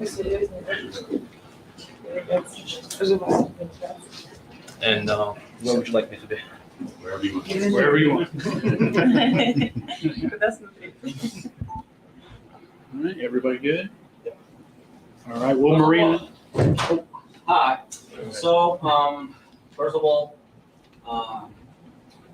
this is a huge fight, but you always says that you know what it feels to have gold in your neck. You're a Sambo gold medalist. That type of mentality and work ethic, do you think it is really important to beat Kayla? Все знают, насколько вы титулованный тоже в самбо. Вы всегда говорите, что очень важно работать долго, то есть вкладывать, постоянно развиваться. Вы считаете, это ментальный настрой, этот ваш подход поможет вам победить Кейлу? Безусловно, если я пришла в этот бизнес, то нужно всегда идти к тому, чтобы драться с лучшими. Иначе для чего все это нужно, и зачем ты тогда этим занимаешься? Поэтому меня никак не смущает или там какой-то прессинг со стороны того, что все сейчас говорят о Кайле, да, что она там фаворит. Меня это наоборот заряжает, и я настраиваюсь на все 100. Yes, I truly believe in hard work, and I know I've done a lot of it in my past. And when it comes to mental clarity and stability, I know she's a very, distinguished fighter, but so am I. And that's the only way to grow. You have to face opponents who are strong, who are stronger than you are. That's the way for you to improve yourself. I never stress really about my opponent because, again, they're the same people like I am. And yeah, I'm looking forward to this fight, learning from it, and we are going to see what's going to happen on Friday. You frustrated that all people is relating Kayla with Cyborg and Amanda, and it's not putting the importance in your name, but it's something that you understand and it motivates you to be better on Friday. Беспокоит ли вас, что люди часто сравнивают Кейлу с лучшими бойцами, как Ронда, да, то есть с такими именами, а может быть вас пока еще недооценивают? Вас это беспокоит или вы как-то наоборот, то есть мотивирует то, что у вас серьезный оппонент? Да, я еще раз повторюсь, что меня наоборот это мотивирует, что я делюсь с сильнейшими бойцами мира. Можно сделать огромный шаг вперед, когда ты выигрываешь таких оппонентов, непобежденных бойцов. Для меня это наоборот плюс, нежели ты будешь где-то драться с неизвестными бойцами и идти мелкими шагами, тебя так не будет никто знать. Поэтому меня это наоборот еще больше мотивирует. No, as I said, I only see it as a motivation. The fact that I'm fighting somebody who has a big name and they let me fight this person, that means I already did something right. And, especially if you beat that person, then your career skyrockets. So again, if you don't fight serious people, you're not going to get serious yourself. I'm really looking forward to it and we're going to have fun. Thank you. Marina, Kayla quoted her coach and said, Sambo is for people that couldn't make it in judo. How do you feel? What's your response to hearing something like that? Кейла как-то один раз сказала, что самбо это для людей, которые не могли преуспеть в дзюдо. Какой ваш ответ на это? То есть, как вы можете, что вы можете на это ответить? В свое время самбо и дзюдо были очень похожи два вида спорта, где могли выступать спортсмены и там, и там. Но дзюдо хотело уйти от самбо и ввели новые правила, и поэтому оно немножко разделилось. И те, кто больше был в технике ближе к самбо, остались в самбо. Дзюдо, конечно, олимпийский вид спорта, там уже себя реализовали. Я изначально базовый самбист, и для меня все-таки самбо ближе, потому что это арсенал огромный в партере, это моя стихия, поэтому не могу с ней так согласиться с этим. I really would not agree with that. Those are completely different disciplines. At some point in the past, they were very close to each other and kind of were considered the same. But again, we all come from different disciplines. There is space for everybody. It's a big world. There are, plenty of opportunities. Judo, at some point, they changed their rules and, it became a separate sport. And then they ended up being an Olympic discipline. But as I said, you learn something from one, you go from another one. I have big experience fighting on the ground. It's really wrong to say that there's space for everybody, and we'll see. We'll see which school prevails. And you fought majority of your career at bantamweight. Was the $1 million prize the motivation to enter this tournament? Опять же, вопрос, то, что вы большинство своей карьеры в другой весовой категории дрались, то, что сейчас в ММА как-то на вас это отражается сильно, или это просто мотивацию, как что-то новое для себя используете? Нет, это для меня безумно комфортная весовая категория. Для меня всегда сгонки веса были такие стрессовые. А здесь я себя чувствую прекрасно, поэтому я очень комфортно чувствую в этой весовой категории. Yeah, I wouldn't say that I have any problem with the new weight class. If anything, the previous weight cuts were very heavy for me. It was a lot of stress, and then recovery. So that was I was taking beating with that. Now, if anything, it's easier for me. I have to do less cutting, and I feel more comfortable. I would like to stay in this weight class. Marina, you've talked before about how women's MMA in Russia is almost frowned upon to an extent. So I guess being in a main event and being on the stage, how much does it mean to you to represent your country and just kind of move the sport forward back home? Марина, вы ранее говорили, что в России как бы немножко люди искоса смотрят на женщин, на девушек, которые участвуют в смешанных единоборствах или, может быть, в каких-то таких брутальных видах спорта. Вы сейчас, будучи девушкой, которая выступает на мировом уровне, то есть представляете, насколько для вас это важно, посыл, который могут другие девушки, женщины увидеть? Да, действительно, у нас в России немножко менталитетом не совсем воспринимают женщину-бойца, поэтому, наверное, это и есть мой выбор переехать в Америку именно для подготовки к боям, и здесь это нормально, поэтому я как боец здесь уже, конечно, сильно выросла и много чего добавила и изменила в своей подготовке. Yes, indeed. In Russia, it's kind of frowned upon. Because it's not too feminine, they say, and that's one of the reasons I actually moved here for my camp, for preparation. And since I moved here, I improved a lot. I had great sparring partners. I'm thankful to the people who helped me to prepare. And, there is a reason they don't like it, and maybe I can change their opinion. Thank you. Marina, at first when you got the call to face Kayla, was there any feelings, obviously, as an athlete, you want to face the very best. But was there any feelings of thanks a lot, guys, for the favors? I'm facing her for my first fight for this season. Когда вы в первый раз узнали, что Кейла будет вашим оппонентом, вы как-то, может быть, испугались изначально, либо наоборот были благодарны тому, что так все сложилось? То есть какая была реакция изначально? Да, когда сказали, что мой первый оппонент будет Кайла Харрисон, я сказала: вау, круто! На самом деле мысль материальная. Когда я подписала контракт с PFL, для меня мысль всегда вот это сидела, что было бы крутое противостояние самбо против дзюдо, и тут мне дает такую возможность сразу в первом бою себя это проявить и сделать такой огромный шаг вперед и заявить о себе. Yes, when I first heard about it, that I'm going to face Kayla, my reaction was, wow, great, this is a great opportunity. I'm a believer that thoughts can materialize. And when I signed my contract with PFL back then, I remember thinking that would be great if one day we get to face off each other and see sambo judo. And well, guess what? It's the first thing I have to face her, because with this structure, you never know whether eventually I'm going to face her. And, that thought became material, and here we are. And how do you keep focused with what's going on with your country, and then you trying to represent them at the same time, and to change people's minds, because people might think negative of Russia at the same time you are representing them, and MMA, and as a woman, how do you keep those feelings separated? Сейчас в мире много что происходит, но конкретно мы понимаем про ситуацию с Россией.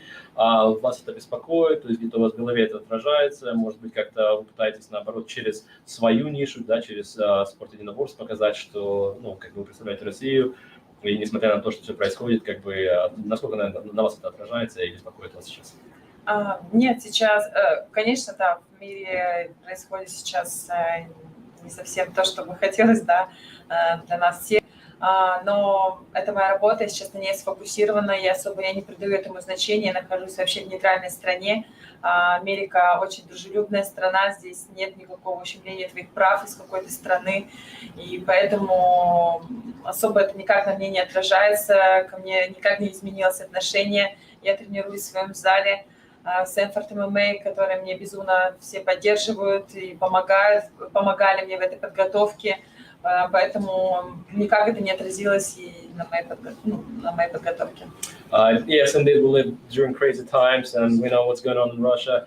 I'm trying to stay out of politics. This is my profession. This is, what I'm good at. I'm going to stay in this field. At the same time, I gotta say, I'm thankful that I'm here right now. The United States is a great country. Nobody is being, prejudicial to me. Nobody judging me.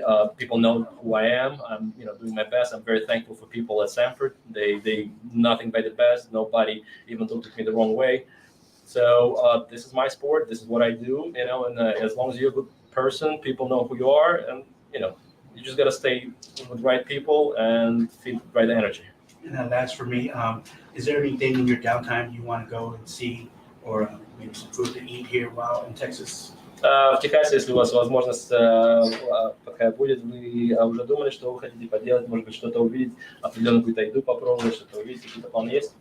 Здесь находится Федерация самбо Техас, Арлингтон. Они уже приехали, сделали мне небольшие подарки, приглашают меня к себе в зал.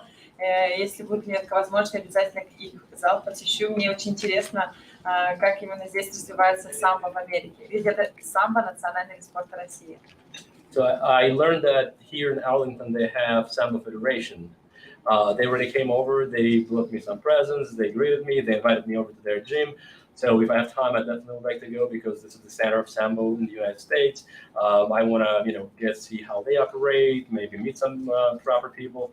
So that's one of the things I'd like to do. Marina, if you beat Kayla Harrison and go on to become the champ this year, how would that feeling compare to when you first became a world champion in combat sambo? Вопрос о сравнении двух моментов. Если вы победите Кейлу, то есть это будет огромное достижение. Насколько это будет сравнимо с тем, когда вы в первый раз стали чемпионом мира? То есть вы думаете, это примерно эмоции одного уровня? Безусловно, любая победа, она несет свою особенную эмоцию, поэтому нужно просто принять это все и продолжать дальше работать и совершенствоваться. Это лишь только первый бой. Для нас обеих это сейчас проверка друг друга. Мы также можем с ней снова встретиться в финале, и поэтому расслабляться ни в коем случае нельзя. Any victory is, of course, a bunch of positive emotions. As you progress in your career, you might react a certain way. For me, of course, it's a very important fight. And another thing, regardless of how the fight goes, we might have another opportunity to it up because it's just the first fight. So we'll see how that goes. And again, I take every fight very seriously, and emotions always running high. And last for me, I saw on your Instagram a picture of you and Michael Chandler. What was it like training at Sanford MMA, and do you think Chandler prevails over Tony Ferguson this weekend? На Инстаграме у вас с Майклом Чендлером фотография. Вы тренировались в Стэнфорде, насколько вы чувствуете, вам это помогло? И если у вас есть какие-то предсказания по поводу его предстоящего боя с Тони Фергюсоном, который сейчас состоится? Да, я тренируюсь в одном из сильнейших залов Америки, в Sanford MMA. Кроме Майкла Чендлера, также в моей подготовке участвовали братья Бернсли, Херберт, Гилберт. Поэтому очень много титулованных бойцов, которые мне помогали, именно даже психологически. И вообще, когда ты тренируешься с лучшими, ты сам совершенствуешься, растешь. И могу сказать, что Майк в очень хорошей форме.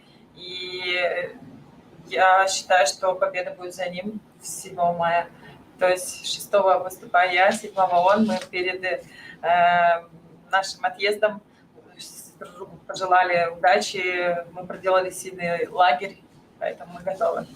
Yes, indeed. While I was in Stanford, I got to meet a lot of great guys, a lot of people who were helping me. Michael Chandler's amazing. Also, I got to work with the Burns brothers. They're amazing, and yeah, it's actually quite a coincidence. I'm having a fight on the 6th, and he's having a fight on the 7th, and obviously, I'm hoping we're gonna have 2 victories in our pockets. Yeah. Marina, one question for me.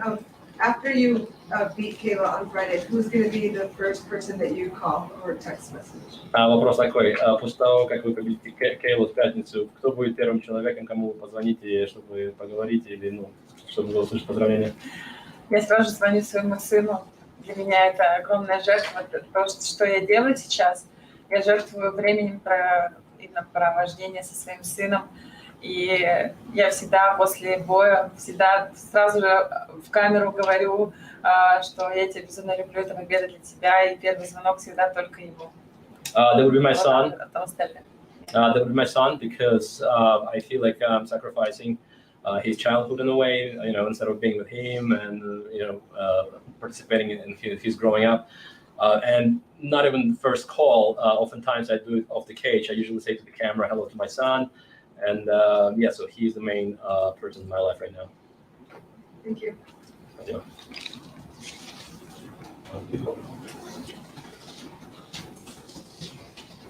That's it. Thank you. Thank you. Thank you. Thank you. Yeah, bye-bye.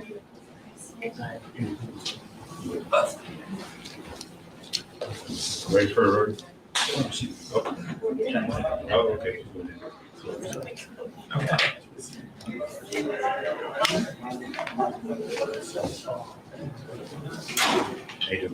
Good, how are you?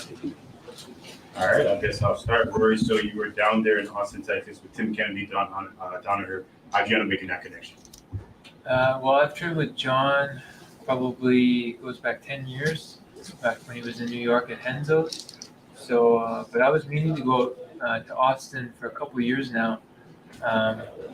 Right before COVID hit, I messaged Tim Kennedy and was asking him about coming down. And he was very welcoming. It just COVID kind of interrupted, and then once that door kind of opened again, I went down to check it out after my off-season time, and just fell in love with it. It was just a perfect fit for me there, and made a lot of improvements, and feel at my very best. So I'm really happy that that worked out. Was there anything specific that you wanted from that camp down there? I think, working with John, obviously I felt like my jiu-jitsu would just improve so much, which it has. Unexpectedly, my striking grew a lot more because John's got a fantastic eye and was able to see skills that I was underutilizing that we worked on, and that was fantastic. And then working with Tim, just my physical shape and doing some of the exercise and workout routines that he was doing, and just being in that group with those kind of men, and I felt like that was just very uplifting, to make me step up and put in that work and rise to the occasion, so to speak. And it made me a lot better, and I feel great. And now you live in 3 different places: Austin, Florida, Montreal. Any one of them you prefer? I love Austin. I fell in love with Texas so far. And I saw that picture of you with the cowboy hat. We're gonna see Cowboy Rory anytime soon. Get a farm, something different like that. Yeah, I'd love to have some land, some horses or something. My daughter would probably love that. Hello, Rory. So there's been a lot of comments on social media saying that after your fight with Robbie, you're not the same guy. A lot of people said that some fights take a lot of years from your body. We've seen you having some wins, having some losses. What do you have to say to all the fans who are saying that type of stuff? Yeah, I understand that someone could say that. I mean, that was a crazy fight. It was like I felt like I was in a car accident after it.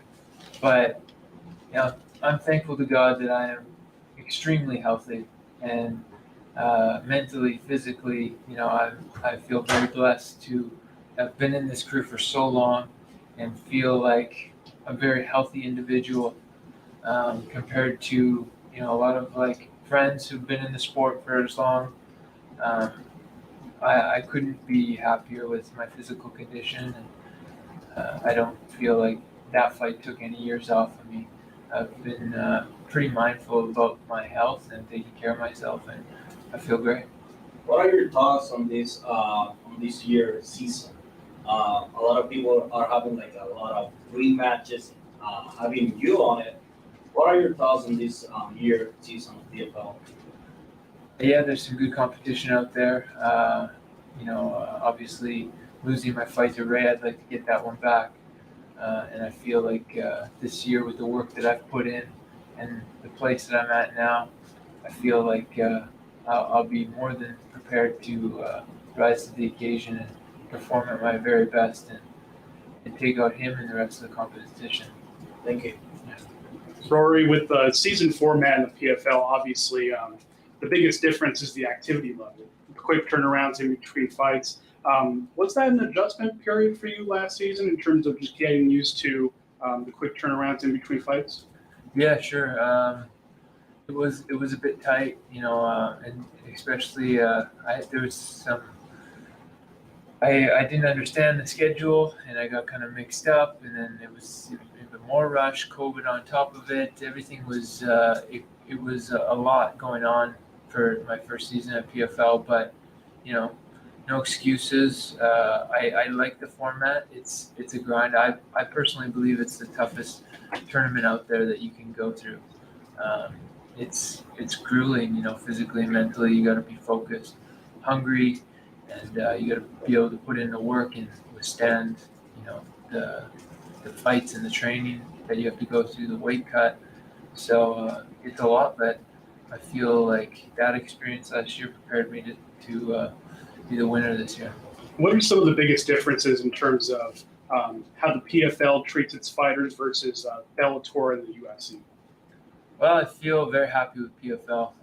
I have my the best contract of my career here at PFL, and I feel like they've taken care of me very well, and I'm very happy. Thank you.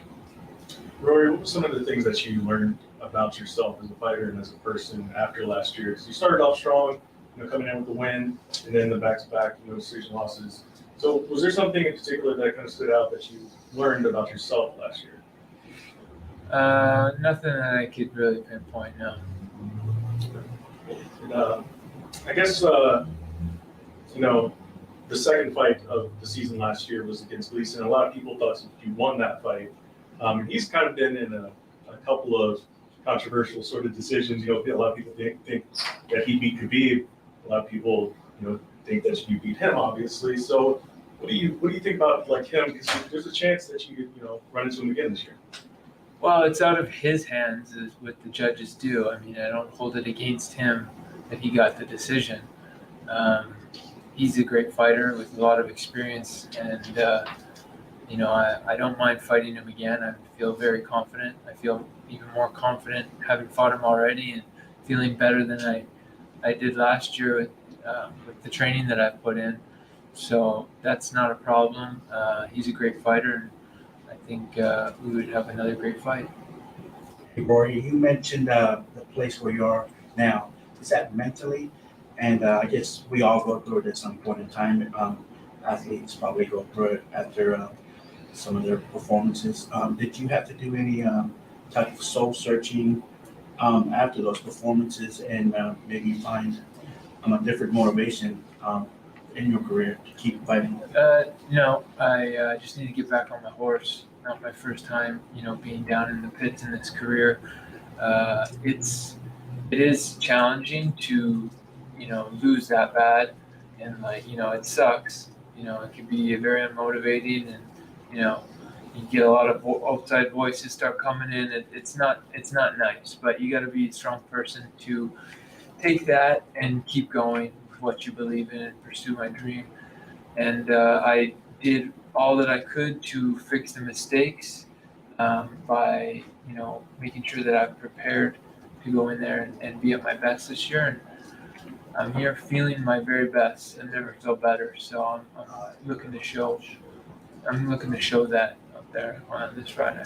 And was there a different support system that you changed, or maybe You want to acknowledge, besides just getting back in there and training? I still have my support system. If I've added a few people on, I guess, moving to Austin, being closer to John Donaher.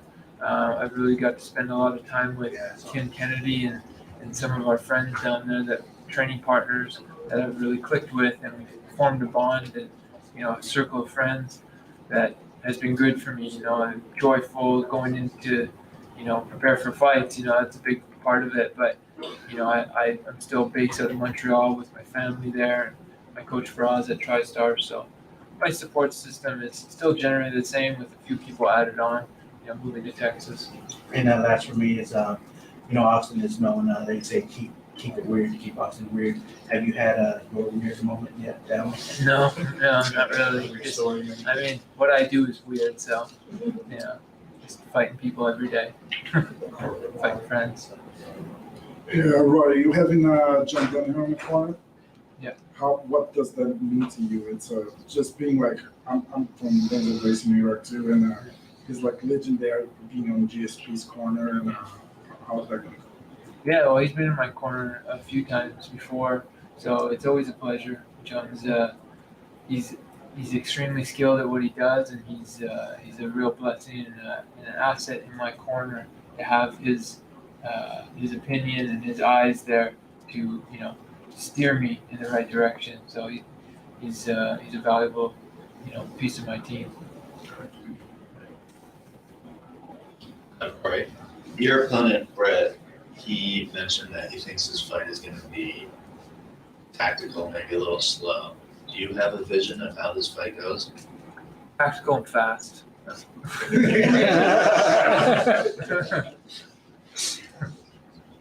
Rory, you mentioned Montreal. A lot of fighters talking about Canada, how difficult it is to train there or something. Do you know what's happening with the MMA scene?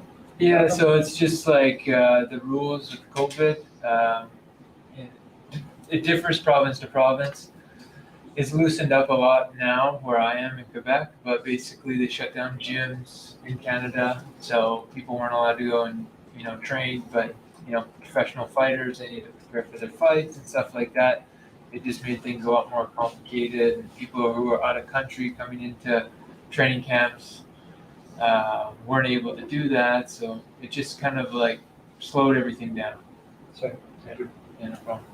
You said the fight is going to be fast. Are you doing anything specific in your game plan to search for that quick six?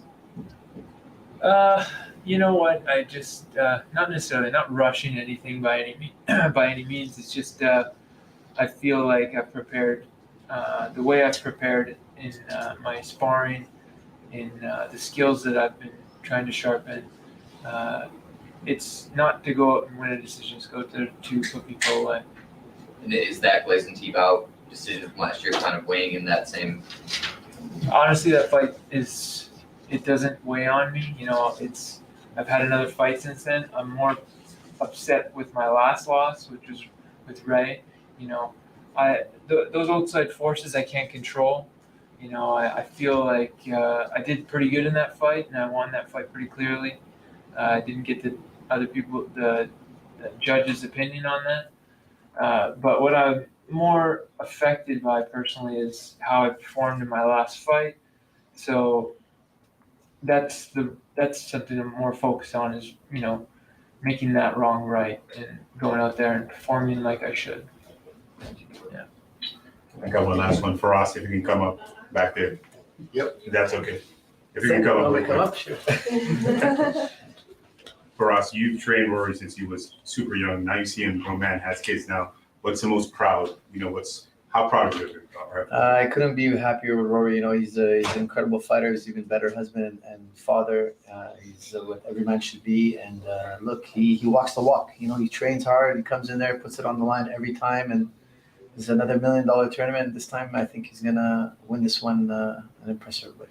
And Rory, how much has this man impacted your life, in your MMA career, in your life period? Yeah, Faraz has been huge for me. Welcomed me into the gym when I was like 18 years old. He was training George for world titles at that point, so I was very blessed to be welcomed in by the top echelon in Canada at that point. And since then, he's sharpened my skills every year since then at TriStar. So we've had a good run together. Can we get a picture? Yeah, sure. Okay. Cool. Thank you guys. Thanks, Thanks, guys. Appreciate it. Yeah. Good luck.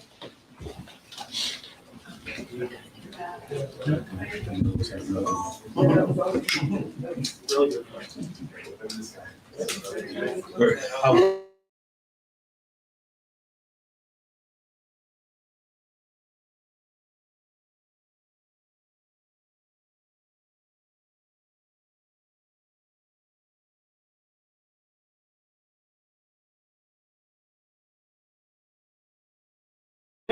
We're ready. All right, Julia, it's fight week. You're now officially in the season. What's the biggest difference that you see being around PFL than from your Bellator days? It's just every experience is new, but I'm really enjoying it. I'd say that.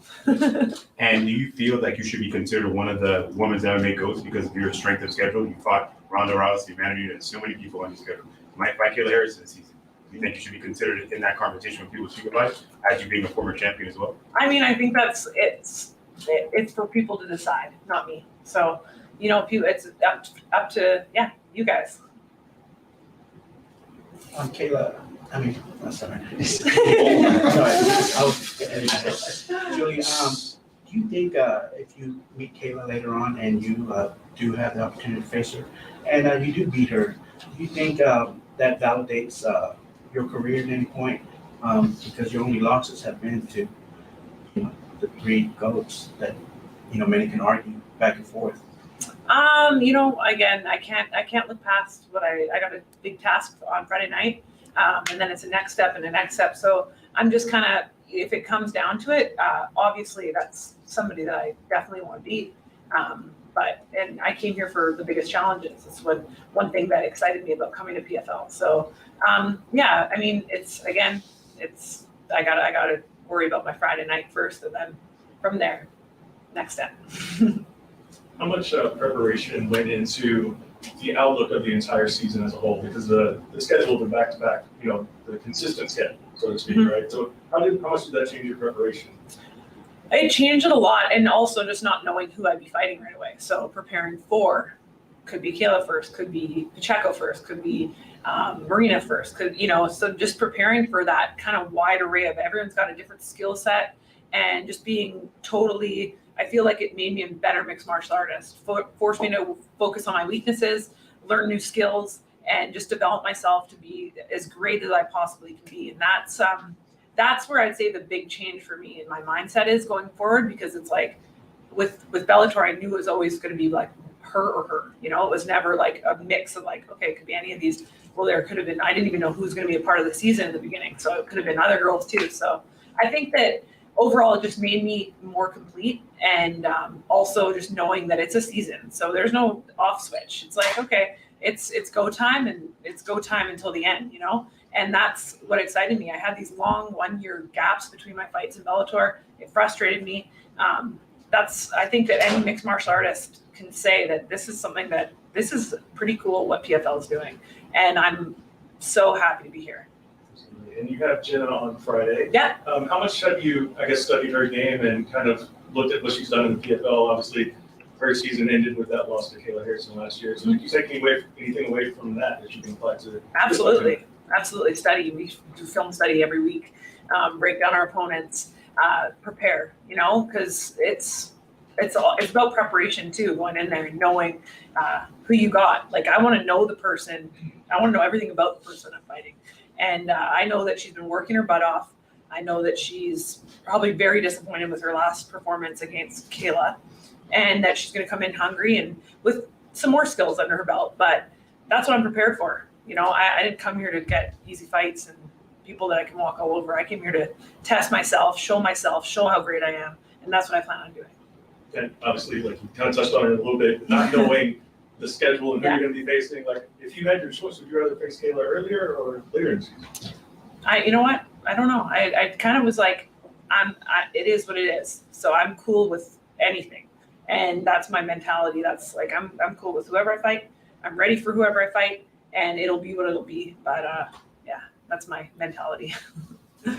Hello, Julia. Hi. Oh, hi. Thank you for being here. So, 3 wins in a row. This is a really important fight. Being in this regular season, how do you visualize this season going on? We saw your great fight last year. How do you visualize this season? Winning, and being dominant and showcasing who I am, showcasing all the aspects of my game, putting it all together and coming out with my hands raised. That's how I visualize it. But again, you prepare for everything, right? So I went through hell and back in training camp, and I'm ready for a war on Friday night. I'm ready to finish it in the first round. I'm ready for anything. So yeah, I visualized the perfection of it, and I've really visualized hiccups along the road, and I'm kind of just, again, I said I'm ready for everything. So when everybody saw your record, you have 3 losses to basically the 3 goals to a lot of people. Do you think that if you beat Kayla in the probably finals or something like that, that could put you in the top goals of women MMA?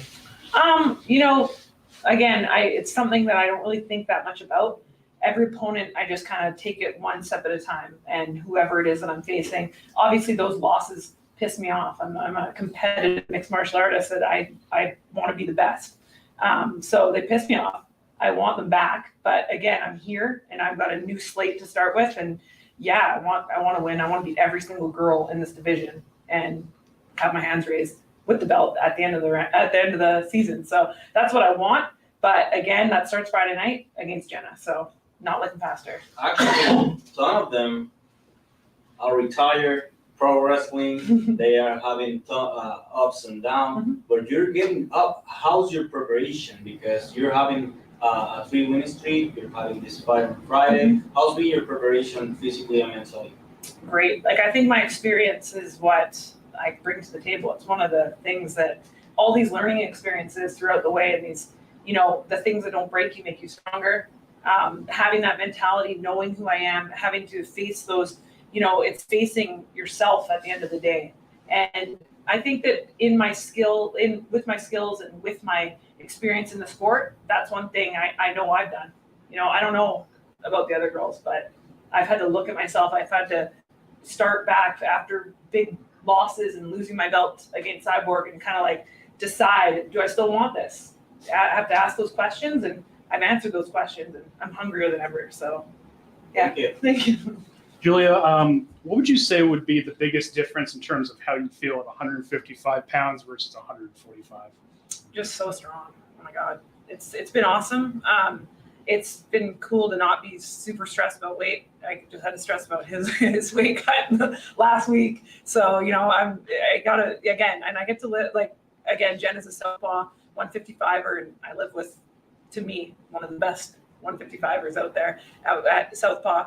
And so it's been amazing to have him, Lance Gibson Jr. in my corner, but also as my training partner for this fight. And I'm glad I'm out of those big, 15, 20, 22 pound weight cuts that I was doing for 145. So. You touched on it a little bit there, but in terms of your experience, do you feel like that kind of sets you apart in terms of just the overall division and the fights that you've had? Yeah, I do. I don't want to take away from what I know I bring to the table. Sometimes in the past I would almost not give myself that credit, and I know what I bring to the table. So that experience has made me a better me all around as a person, as a mixed martial artist, and just me as with my confidence. So I do think that that's going to be a big difference between me and the rest of the division. Thank you. Thank you. And Julia, you said you watched a lot of tape. Yeah. What area of this fight do you expect to have the most success in? I believe in my striking. I believe in all my aspects, my wrestling, my grappling. But I've watched a lot of tape, and I think that my wrestling is going to definitely pay off in this fight. But also, I'm comfortable with my hands and my kicks. So yeah, I'm open for everything. And how do you see this getting? How do you see yourself getting this one done? I've seen it so many different ways. But yeah, with my hands raised, first round, second round, third round, I'm coming for it. So Extra points for sure. yes, that's what I want. Awesome. Jay, you are a veteran of like female MMA. What advice do you have to like up and coming female fighters with? I enjoy the process. It's one step at a time. That's one thing that I would say that I wish I enjoyed the process more when I was in it, because it's stressful and you're like, and you're not kind of just like aware of your surroundings. And I think that that's one thing that I would say is if you're up and a comer and you're getting into the sport, enjoy it day by day, one fight at a time, and just be there, you know? So, yeah. Awesome. All right. Okay, good. Thank you. Thank you. Okay, thanks, guys. Thank you.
First,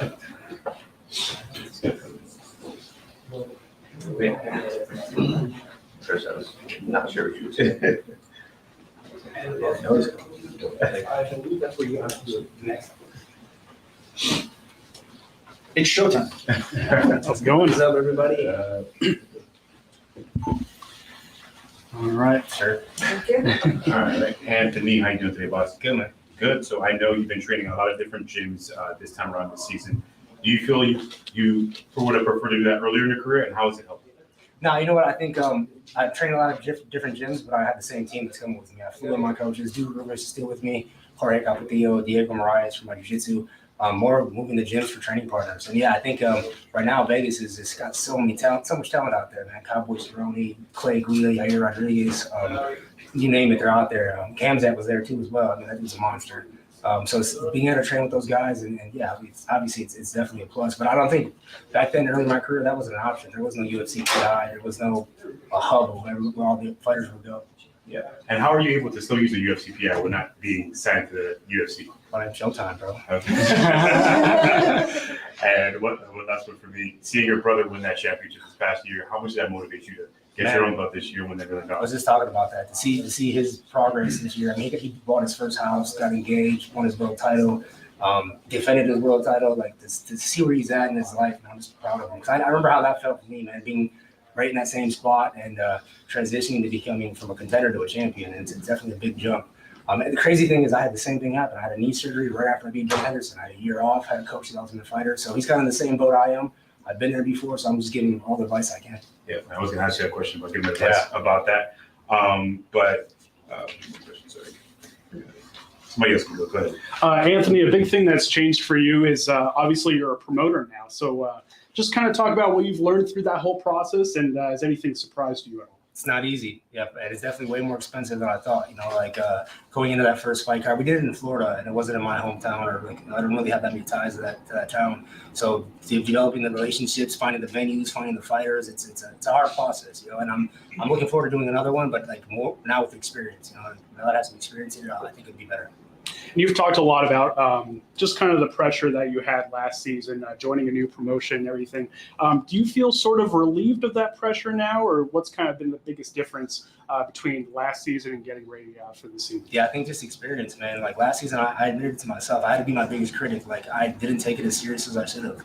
I took it as like a 2-month training camp for the first fight. Like I usually do my training camps 8 to 10 weeks. And that's not this format. You can't do it this way. The bulk load of your training has to be done before the first fight, because if you get hurt in that first fight or anything happens, bumps and bruises, you lose 2 or 3 weeks of training, and then boom, you're right back into another fight. So I learned a lot that last season, underestimating the level of competition. Clay Collar and Haush made me a better fighter for sure. They made me go back and look at the holes that I need to fix. I hired more coaches and made sure everything was about me this camp. And yeah, I think, like I said, I thank those guys for the loss, and it made me a better fighter. Last question for me.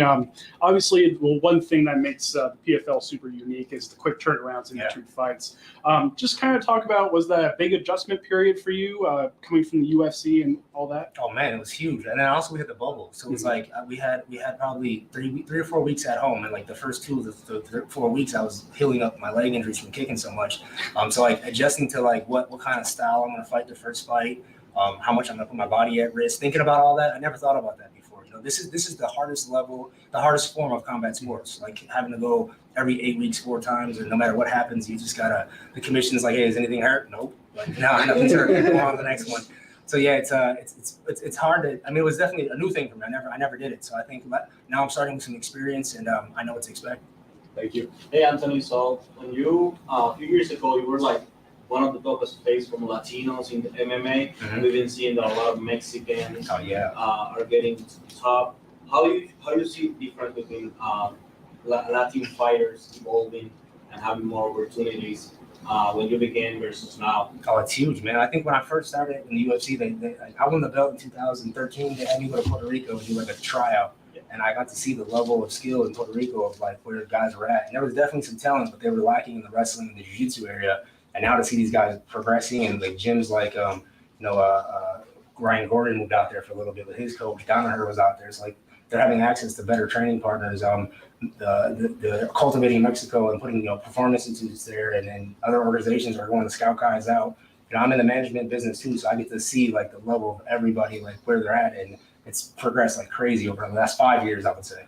So my last question: a lot of people say, Rory and you, the best years are in the past. A lot of fans are saying that. Even Myles says that he's not going to underestimate you, but he feels that you're not the same that a few years ago. What do you have to say about that? I'm definitely not the same as a few years ago. I definitely progressed and I matured as a person, as a fighter.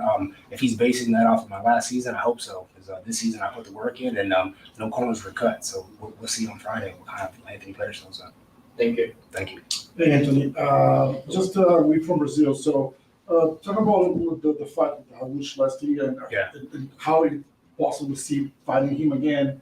And how good was coming to the PFL, hanging around with your buddy Zeferino and you guys trained in the past. Yeah, man, Zeferino's he was my first jiu-jitsu coach actually. I know, from Brazil. Yeah, too. like my first one. Yeah, so like to see him again and same cards with him. I got to train with him last season too when we were in the bubble, so it was cool to like do that again and feel his jiu-jitsu and his style. Diego Moraes now is my main coach. He's the one that helped me with my world title, the Ben Henderson, so I brought him back. Harush, I think that fight was a very close fight. You know, he hit me in the nuts like twice early in the first round. Definitely took away a little bit of my cardio, but I feel like it was a very close fight. So I know where my skill level's at, and I know what I got to do to beat this guy, to beat him and Clay Collard actually. So, but no, I mean, I'm not a hater, man. To see Harush be able to go from having a job to becoming a full-time fighter, I know how that feels. You know, it's an amazing feeling to be able to take care of your family from doing something you love to do. So big ups to him on winning his championship last year. But he's last year's champ, not this year's champ. Anthony, you've been at the highest pinnacle of the sport in mixed martial arts, and the WEC champion, UFC champion. And did you feel like you had to go through a humbling moment? Did you have any of those in your career up to this point now? So many humbling moments, man. I think I've had the highest highs and the lowest lows in this sport. I've had a nine fight win streak coming from the WC to the UFC. I had a 4 fight to get that title, and then 4 fights lost, losing streak right after the title, going down 145 pounds, fighting Oliveira, Holloway. I mean, I fought some killers in the sport, man. And that's one thing I'll say about my career is like I always pick the toughest fight. I never try to get a warm-up fight. I never try to let me get back into feeling myself. Even after I lost to Ferguson, I called out Wonder Boy, and Wonder Boy's top 3 at that time in 170 pounds. So I almost fought Anderson Silva at 185. That was a lot of cool stuff that happened in my career, man. So yeah, I think humbling moments, man, there's so many of them, honestly. Like from the injuries to the losses to losing training partners and coaches, over the sport. I dedicated my life to the sport, man. You mentioned, you fought just about everyone who's got a big name, and you've had some success in those names as well. Do you feel a lot of people, fans and media, think that your legacy is cemented, but you said winning this PFL title would cemented your legacy. It's winning in 3 different promotions. Yeah, I mean, it's like for the quote I like to live by is like, if you make it to that spot, but staying there is the hard part, and that's what I'm trying to get back to, like staying at the top level of performance. And based on last year, I wasn't there. Like seeing how I mentally came into those fights. And honestly, like last year was the first time I was like in the bubble. I was like, I don't even want to be here. It was like too long of I felt like I was on house arrest or something. It was crazy. And then I had to go in the fight, and it was just a lot of like outside stuff that flogged my mental going into those fights. So, but for now, like going back to having an audience, this is my first time fighting in front of an audience in 3 or 4 years. It's crazy. Like I don't remember last time. Diego Ferreira was my last time fighting in front of a live audience, and I think that was almost 4 years ago. So it's crazy that I miss that part. I miss the fans. I miss this part. I miss having access to my family and friends during fight week. So I'm excited to go out there and feel how I used to feel. And last for me, how does it feel as a big brother laying down the foundation and footprints for your younger brother, and seeing your success, and then he's following and he's having the same success, That's awesome. It's 2 brothers, 2 titles. How does that feel as a brother? Yeah, bro, I knew how good Sergio was. I was Sergio's biggest supporter, and I used to always say, like, once Sergio understands how good he is, like, it's gonna be unstopping him. And then see him start the Bellator year the way he did, knockout, guillotine, and then the next fight he killed it. Like, he looks like a killer right now. And earlier in his fight, he was kind of playing it safe and he would point bar guys. And now he's out there trying to finish fights. So I think he's believing in his own sauce now, and I love it. I'm excited to see where he gets. He's only 28 years old. He still has a long time to progress. Anthony, you've talked a lot about the Wonder Boy fight a lot recently. Yeah. Would you say that that's one of the most important fights, accolades aside, for your career at this point? I would say it was like one of my toughest challenges, man. Like he was such a bigger fighter than me, and he was better at what I'm good at. His range style, his karate style. I made a living off of that Taekwondo style, man. And the Showtime kick comes from Taekwondo, and to see what he's doing in there, it was just a challenge. But the best thing about that was the game plan that I had, and not many fans understand that. They saw a bloody nose, and like Pettis was getting his ass whooped.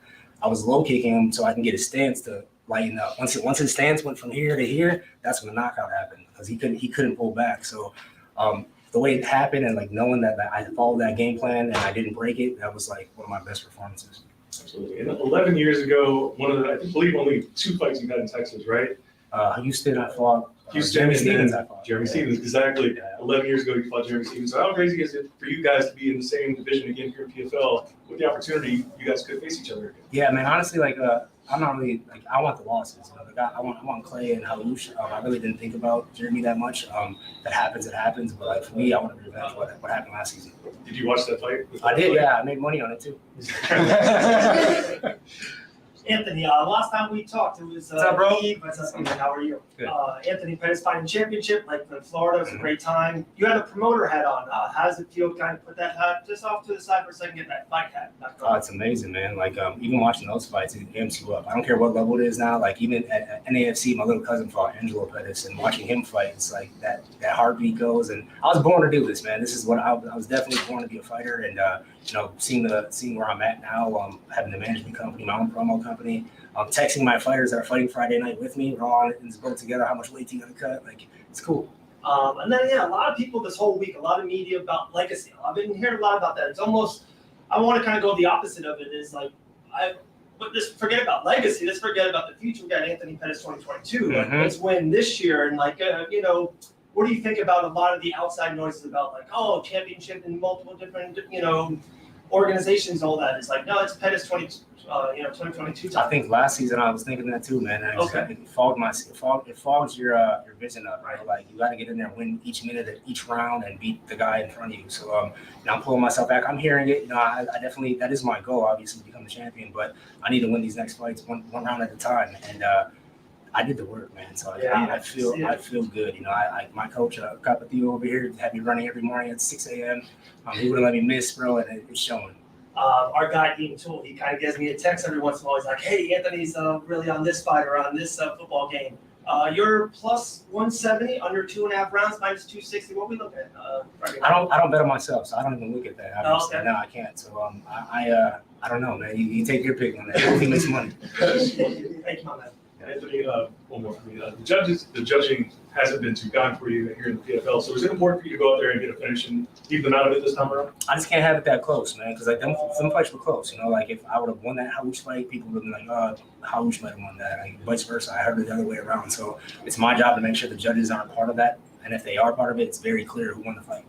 Anthony, how cool was it getting to reconnect with guys like Guida and Yair for this camp? Oh, it was awesome, man. Like Guida, he's a strong fucking dude, bro. Like, is he still? I'm like, you 40 years old, I'm trying to be like you. I think people forget I'm only 35, man, because I've been fighting so long.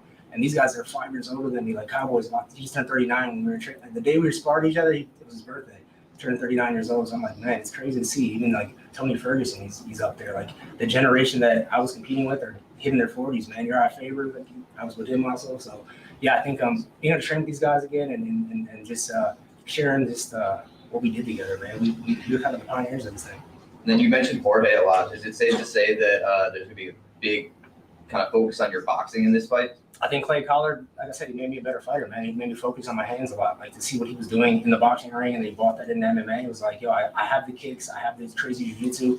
Let's focus on these hands, and I put a lot of work on these hands. And I can't thank my coach enough. Thank you. And Anthony, you've been posting a lot of boxing clips on your Instagram. Are you trying to throw your opponent off and not, showing too much of the kicks, or is that still going to happen in the fight? Oh, it's still going to happen in the fight. Yeah, that's my bread and butter, man. I started Taekwondo when I was 5 years old, man. So I'm 30 years of Taekwondo training, so that won't go away. But I think understanding how to mix it with boxing is what I've accomplished this year. people always ask children what they learn from their parents, but I'd like to ask what the parents, what have you learned from your children this past couple of years? My daughter's, man, like, I can't lie to her about anything because fucking Google, like, she's like, what's this mean? I'm like, let me come up with the right answer. Yeah, but I think my daughter's the most honest person ever. And she's like, my last season, she was like, what were you doing? You look like trash out there. I'm like, yeah, I look like trash out there. Yeah, she's definitely very honest, and she's a smart young girl, and this motivation. And I just had a baby in my off season, and this is my first time that my first daughter, I was in training camps. I was moving back and forth. This time I got to sit there and see everything from her standing up to the first, to her almost her first words, and the diapers, all of it. So it was cool. So talking about fighting at 40, do you see yourself fighting at 40 years? 40 years old? I hope so. Yeah, I told everybody. I don't think I'll ever formally retire from mixed martial arts. Like, this is what I love to do. Like, I mean, if you guys can go make a couple $1 million to fight or to do what you guys love to do, would you retire? No, right? Yeah, that's what I'm saying. I'm gonna be around for a while. Anthony, you said in an interview that you wanted to be less Showtime this time around. What does that mean? I don't think I said less Showtime. I said I'm not going to focus on being Showtime. So I think what I did in the first round, look at the collar fight. Like, when the exchanges happened, I was throwing cartwheel kicks. Like, that was a dumb way to. I wasn't supposed to transition to that. I was trying to get him, force a knockout, force Showtime. Where now, like, I understand how to make Showtime happen. Like the Showtime kick is the best example. 4.5 rounds of solid fundamentals led to that kick, not the kick first. And I forget that sometimes. Your opponent, he says he's going to bring the pressure and put it on you. How do you plan to counter that? They all say that, man. They all say it. So I mean, I'm used to it. I think if these opponents don't come and they're not 100%, when they fight Anthony Pettis, they bring their best. Like my coach said it in one of these interviews. He's like, from the Wheaties box to the championships, any guy fights bringing the best version of themselves. And this season, I'm ready for it. I hope he's the best version of himself, so he has no excuses. And lastly, how did Benson Henderson survive that kick? Man, I don't know, honestly. Like, it was clean on his chin. I just saw Ben, and it was the day of the 10-year anniversary of the Showtime kick. On that day, I saw him, so it was kind of weird. But another good guy, bro. He's about to be, I think he's almost 42. Like, to see these guys progress at this age and still doing it, it's motivating. Mm-hmm. All right, guys. Thank you, man. Enjoy the show, man. Thank you, guys. Have a good one. Thanks, man. Appreciate you. Well, who got donuts? Thank you.